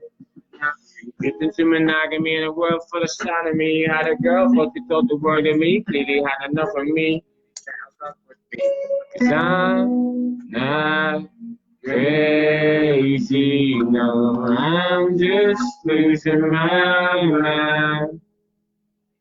'Cause I'm not lazy, no, I'm just wasting time. 'Cause I remember when we broke up, you said it was mutual, I played a time, but deep down the feeling was brutal, I played a time, like, yeah, I guess it's for the best, I agree, that's for sure, but why don't we just stay friends? But I knew it wasn't true, I don't wanna be friends, I was just keeping my cool, not honest with myself, we both knew the truth, I was fucking depressed, and I don't know why I couldn't just get over you, it's like, we knew a free year from a year ago, here we go, a year later, and you're telling me so, yeah, I guess it's for the best, whatever hard, whatever hard, beat hard in your chest, and it's hard to accept, and you cry to yourself. You want it only end. Your life's such a mess, and you want to call a friend, but you've got no left. Cause you're all with your ex and your new best friend. Like, I'm not crazy, no, I'm just losing my mind. No, I'm not lazy, no, I'm just wasting time. I used to be there, happy-go-lucky, always laughing and something and something. All my laughing was done. My woman said she don't love me, no more love none. But welcome down from above me, my house scan the sun, my whole moon and the stars. All love was gone, I thought. What have we done? Or what have we become? Or what can I do to make it come home? Because I'm all alone.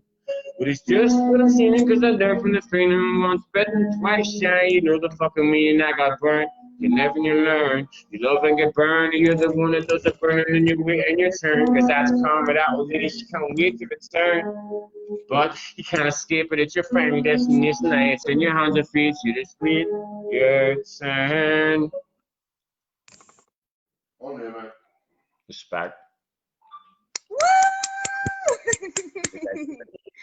That was very good. I bopped. I drank my milk. I was like vibing. I forgot I was on camera for like a minute there. So, look, that was great. Thank you. I appreciate you taking Honestly, time out. I've enjoyed the whole experience. Like I said, you're very thorough with your questioning. It's been fun.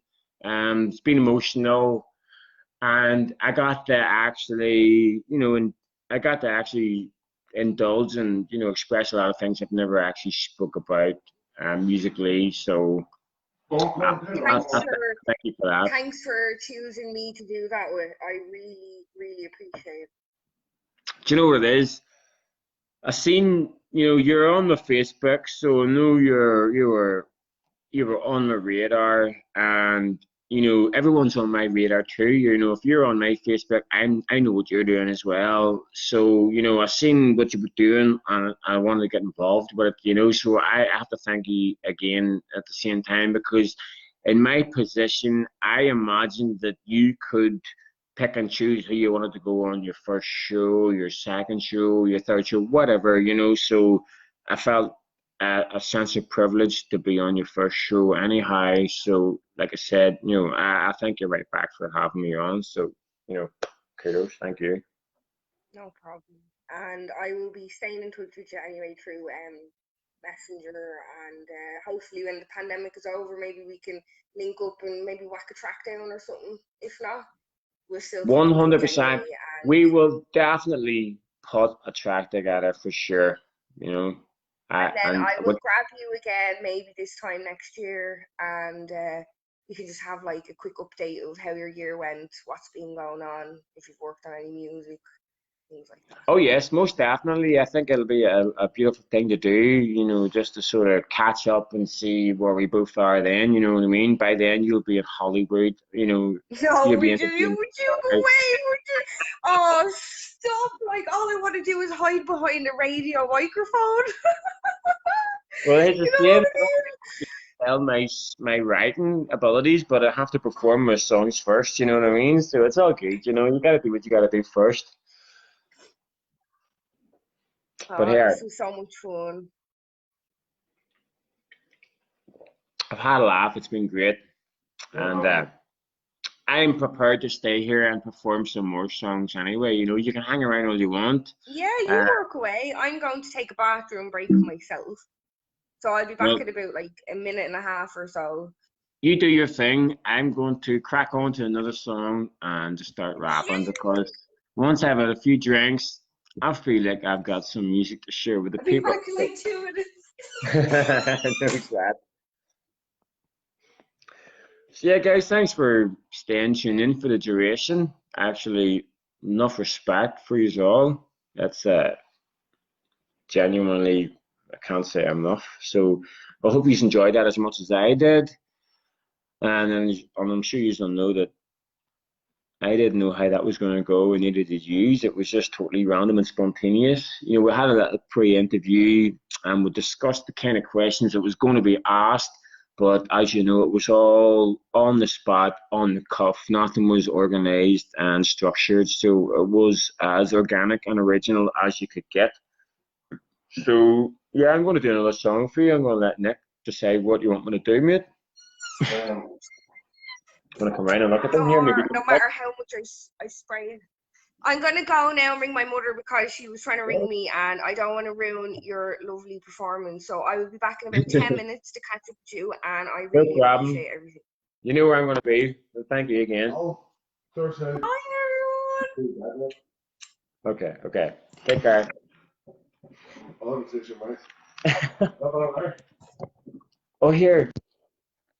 What about now? Though? I've got the whole camera here. Sit there for a minute, see from you.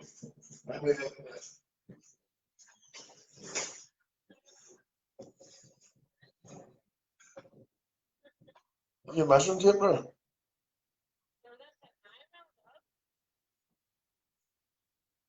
So soon.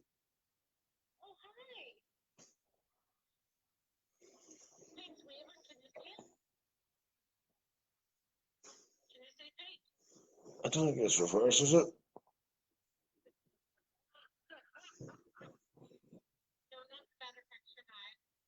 Oh, what's the stress is? Yeah.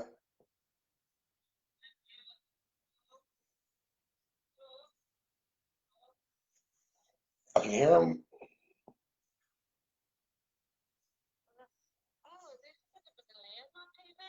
I see if we use the trying to know.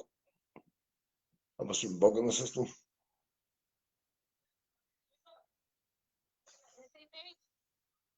How do we see him?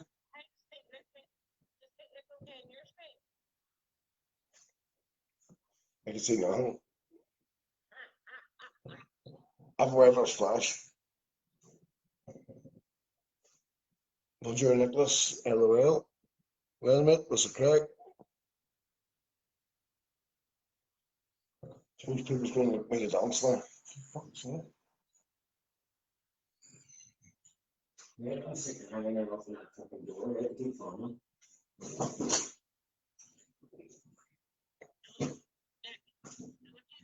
The star show's back.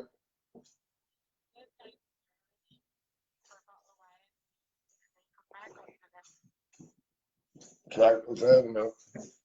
I just thought.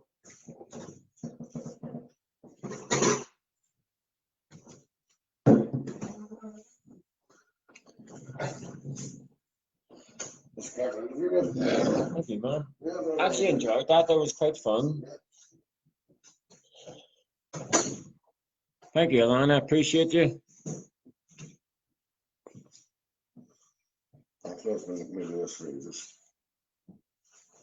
And Claire, thank you for staying tuned in. Chef Aziz, legend. All the comments, guys. I kind of missed all the comments there because, yeah, you know, it was just engulfed and engrossed in the interview itself. I wasn't really paying heed to the comments because it's like I got kind of used to whenever I'm doing lives ignoring the comments because they can actually distract you mid-performance. You know, if I see a comment and it literally stops me in my tracks. So actually, I find that it's best to not even look at the comments whatsoever because it kind of fucks with your shit. So, yeah, I'm gonna put on a wee track here from me and Alana Lucas. Lost Thoughts remix. You're hitting for me to dance. You're hitting for me to dance in the background. Dude, if you're I'm not getting anything about dancing. Correct. That's all I'm saying.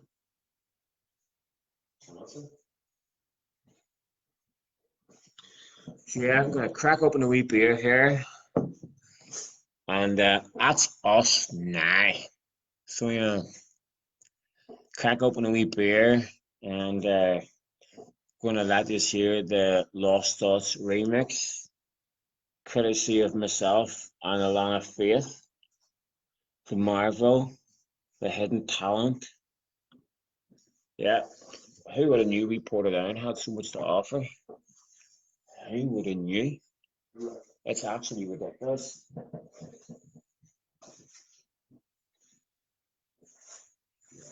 You serious?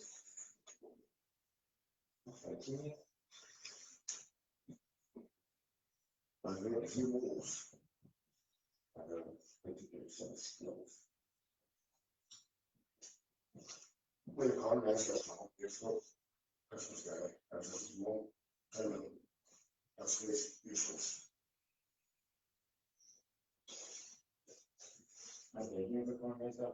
Yeah. Good crack. I wasn't too fond of the crack, like I like the banter. So yeah, coming at you, Lost Thoughts, the remix.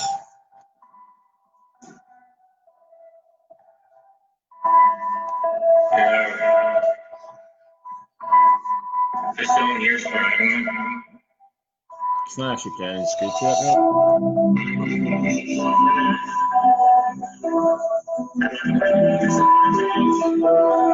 About the bro.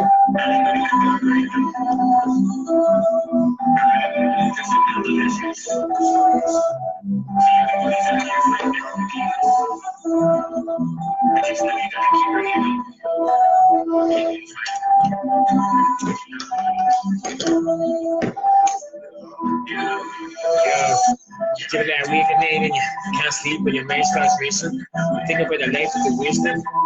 You hate that. Sleep way like a taste it. I don't like fakeness or whatever it takes to erase it. It's not too late to make it right. But that's the way that I tell myself because it's fuck now. I'm over myself. I don't want to die because I like myself. But that's the way that I tell myself because I don't like me. Neither is nobody else. I'm trapped in my mind when he stops a man. He wish it wasn't so absent-minded. I was a man and I can't find it. Lost in time and I can't rewind it. Lost my life in 95 and I can't divide it. It's no surprise. No surprise. I can't survive when I toss and turn to a life of crime. I took a gamble with my life. I tossed the coin and I rolled the dice. I took a gamble with my life, but I've done the time and I paid the price. But I got you back on the ground. There's no more looking time. Got my feet back on the ground. There's no more looking down. I used to be so optimistic. Back when I talked to this and back then, you could have stopped the kid, but then the dark turned to a vision. Stop writing, stop listening. I couldn't give a fuck about the mission. Started drinking, smoking, sinking deep with the prison. I'm stressing, thinking. But then I started writing again, and I claimed that grace from the hope that I claimed that I find my soul that is separated. Man, my goals are a piece of shit with my family and friends. I'm gonna keep it safe because they keep me fighting and I keep it writing. Now I got loop when the sun is shining, be open man, it don't be insane. So speak your manners, you need to hide it. Let the minister looks to have it, just move this, try to keep it quiet. You don't have to preach it at night, but with other people that you can't confide it. But sometimes you just need some guidance. You need to keep it all inside it, so you can talk with it clear. I have my feet back on the ground. There's no more looking down. Got my feet back on the ground. There's no more looking down. For being in love with it, doing work. For being new, right to the dirt. I didn't live my life's work. I'm being a chill. I'm at the church. I'm praying to God, it doesn't work. I've seen it all and I bought the shirts. I've been involved in all sorts. I've seen bad for the new worst. The good guys always move first. One last word and I slew hers. We all cry because we know it hurts. The pain's real. Thoughts worse than your loved ones get called first. You can't stop it, it's God's work. When your daydreams become nightmares, it says 10 years, but the scars burn when your main screams and the heart turns and your name seems like so much work. You fight the demons in the dark works and you make believe that you're being first, but that's just the way life works. So pick yourself from the dirt and face your demons head first. Don't let them haters see you down. Don't let them see you afterwards. So know your worth and know you're worth it. Even though you're not perfect, just know that it's not worth it. Even though you're not certain, so know your worth and know you're worth it. Cause one day you'll stop working. On the ground. It's no looking time. Back on the ground. It's no looking time. I got my feet back on the ground. Don't look at time. Back on the ground. Don't look at time.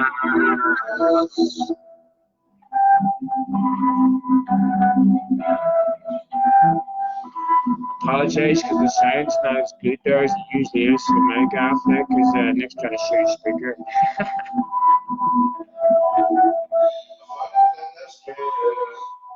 We find it in the skip, it needs to go right back to the skip because his speaker is shit. Wonder what that song sounds like through the cool speaker.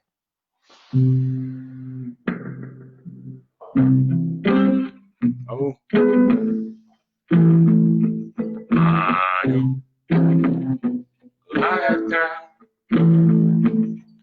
Yeah, rest in peace to Michael there.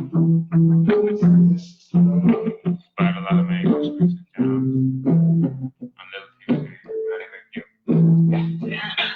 so I get my sometimes, but it's only when I feel alone, which is most of the time. I can't seem to let this thing go.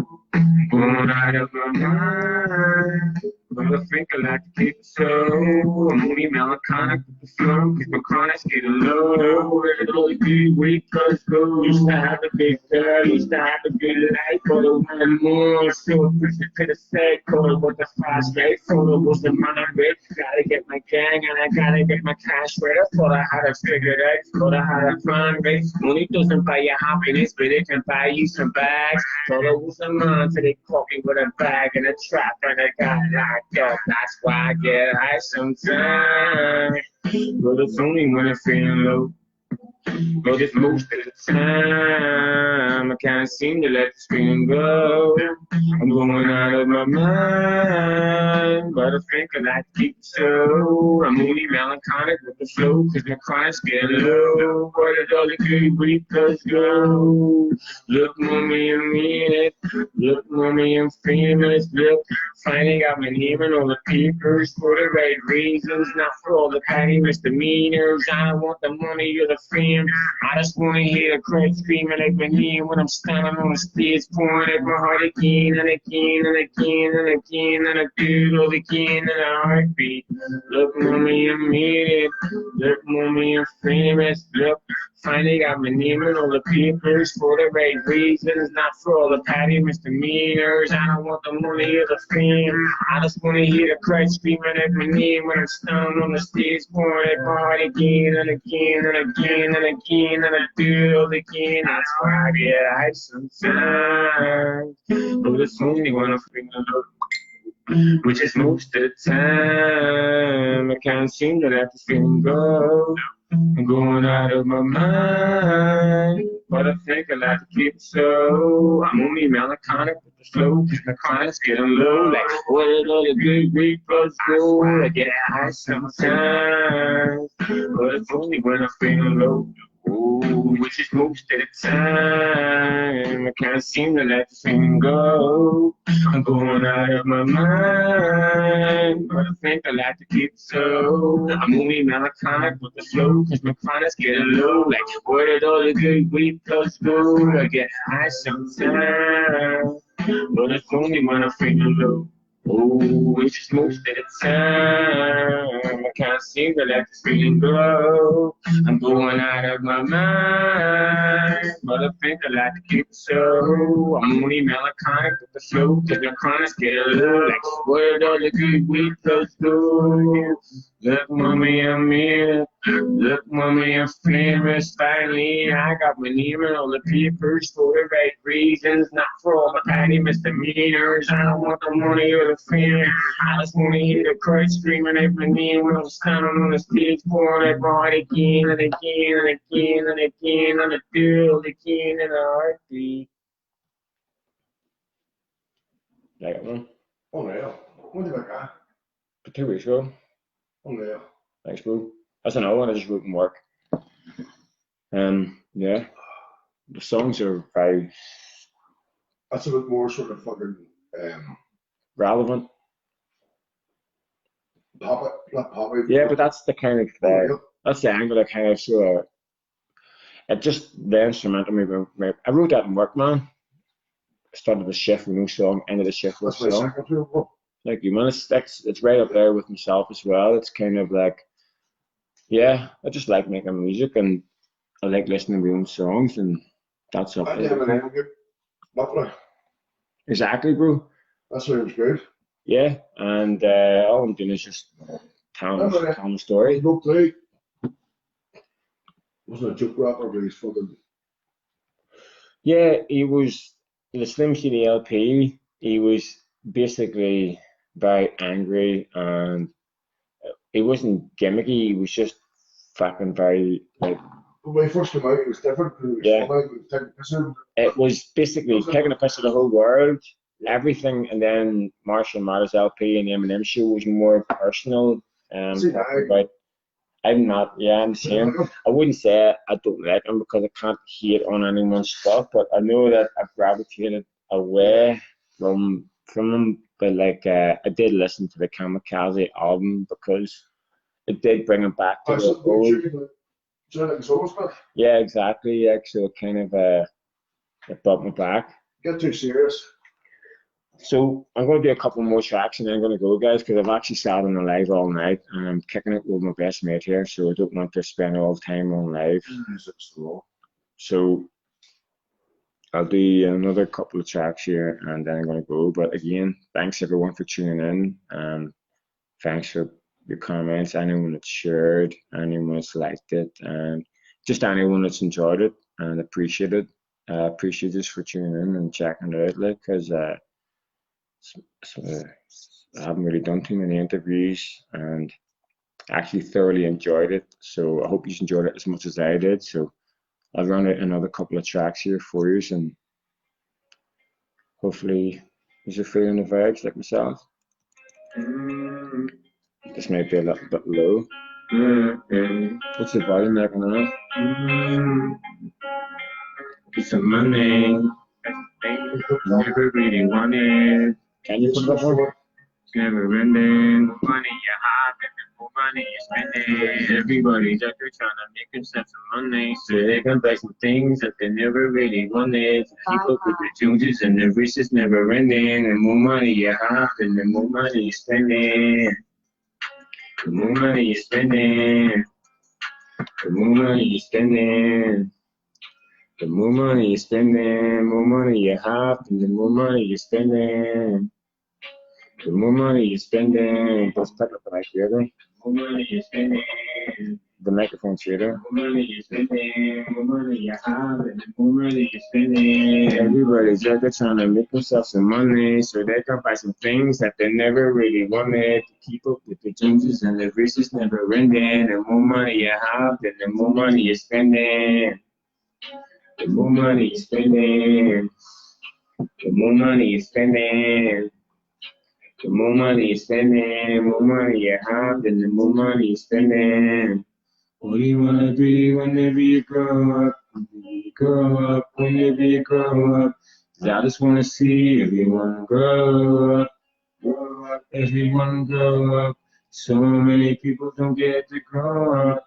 Taking too soon, wish time would slow up. If we make it real soon, hope everyone show up. If we're taking too soon, hope everyone turn up. If I'm taking too soon, hope everyone turn up. If I'm taking too soon, hope everyone turn up. If I'm taking too soon, hope everyone turn up. More money you're spending. The more money you're spending. The more money you're spending. The more money you're spending, more money you have, and the more money you're spending. The more money you're spending. The more money you're spending. The more money you're spending, more money you have, and the more money you're spending. What do you wanna be whenever you grow up? Whenever you grow up, whenever you grow up. 'Cause I just wanna see everyone grow up. Everyone grow up. So many people don't get to grow up. Taking too soon, and wish time would slow up. If I'm taking too soon, I hope everyone show up. If I'm taking too soon, I hope everyone show up. If I'm taking too soon, I hope everyone turn up. If I'm taking too soon, I hope everyone turn up. If I'm taking too soon, I hope everyone turn up. The money you're spending. So yeah, that's another unreleased tune there called Slow Up, More Money. A bit of freestyle.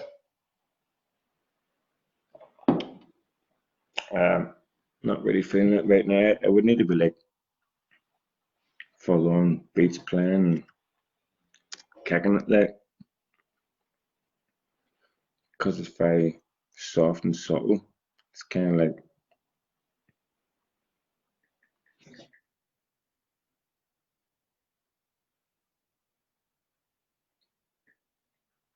thank you. I appreciate it. I think I'm just gonna wrap it up here as well because I think everything's went without a fucking hitch. Let's see what this sounds like. Lord knows.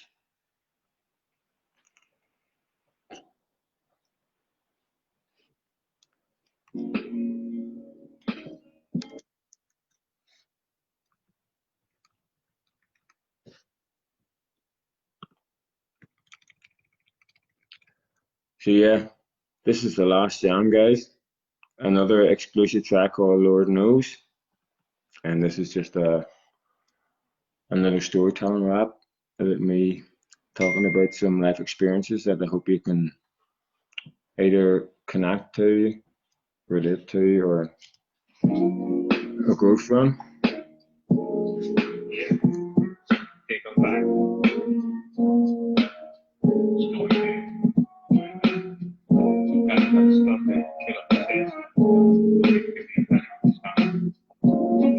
Again, thanks for tuning in.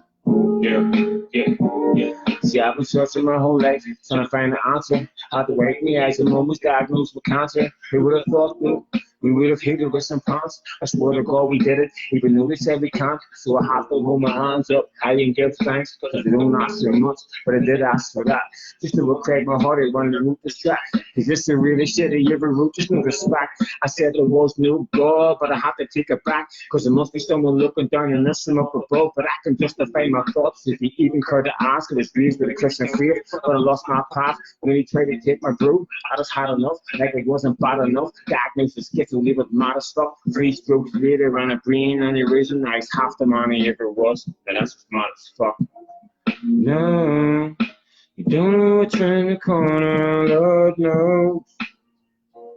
No, you don't know what's around the corner, Lord knows. No, you don't know what's around the corner, Lord knows. Lord knows, Lord knows. I lived there really come from the bottom, now I'm coming up like a double drop of dove, looking for a yuppie buzz. I'm not ashamed of my past, now I'm glad I've done it. I know I made some bad moves, but I learned a lot from it. Now I'm heading for the top, like I'm climbing up. Guess I wasn't quite ready to stop with all this famous stuff. I'm trying to reach the peak. All of a sudden I'm trying to teach these kids something deep, breathe, THC, because we love it, just not in public. No, you don't know what's around the corner, Lord knows. And now you don't know what's around the corner, Lord knows. And now you don't know what's around the corner, Lord knows. Lord knows, Lord knows. I wrote this message to my dad just to say I love him. Cause we've been distant in the past cause we both stubborn. I know we curves, even knew we used to think he didn't. We just been living different lives with the same struggles. Absence makes the heart grow fonder, but the pain doubles. If you would speak about your struggles, no one thinks to wonder. You could be sinking underwater thinking you don't even matter, but the very second you be gone, you realize after depression is the biggest killer. So many victims to the system and the figures keep them getting bigger. Sons, mothers, dads, daughters, friends, aunties, uncles, cousins, even grannies and grandads are brothers and sisters. Lord, I just wish it was different. Lord, I just wish you would listen. God, I just get tired and sick of wishing, thinking that you weren't even listening. No, no, you don't know what's around the corner, Lord knows. I know you don't know what's around the corner, Lord knows. I know you don't know what's around the corner, Lord knows. Lord knows, Lord knows. Respect. Appreciate this all. Hearts out and stay classy and keep on that devious shit.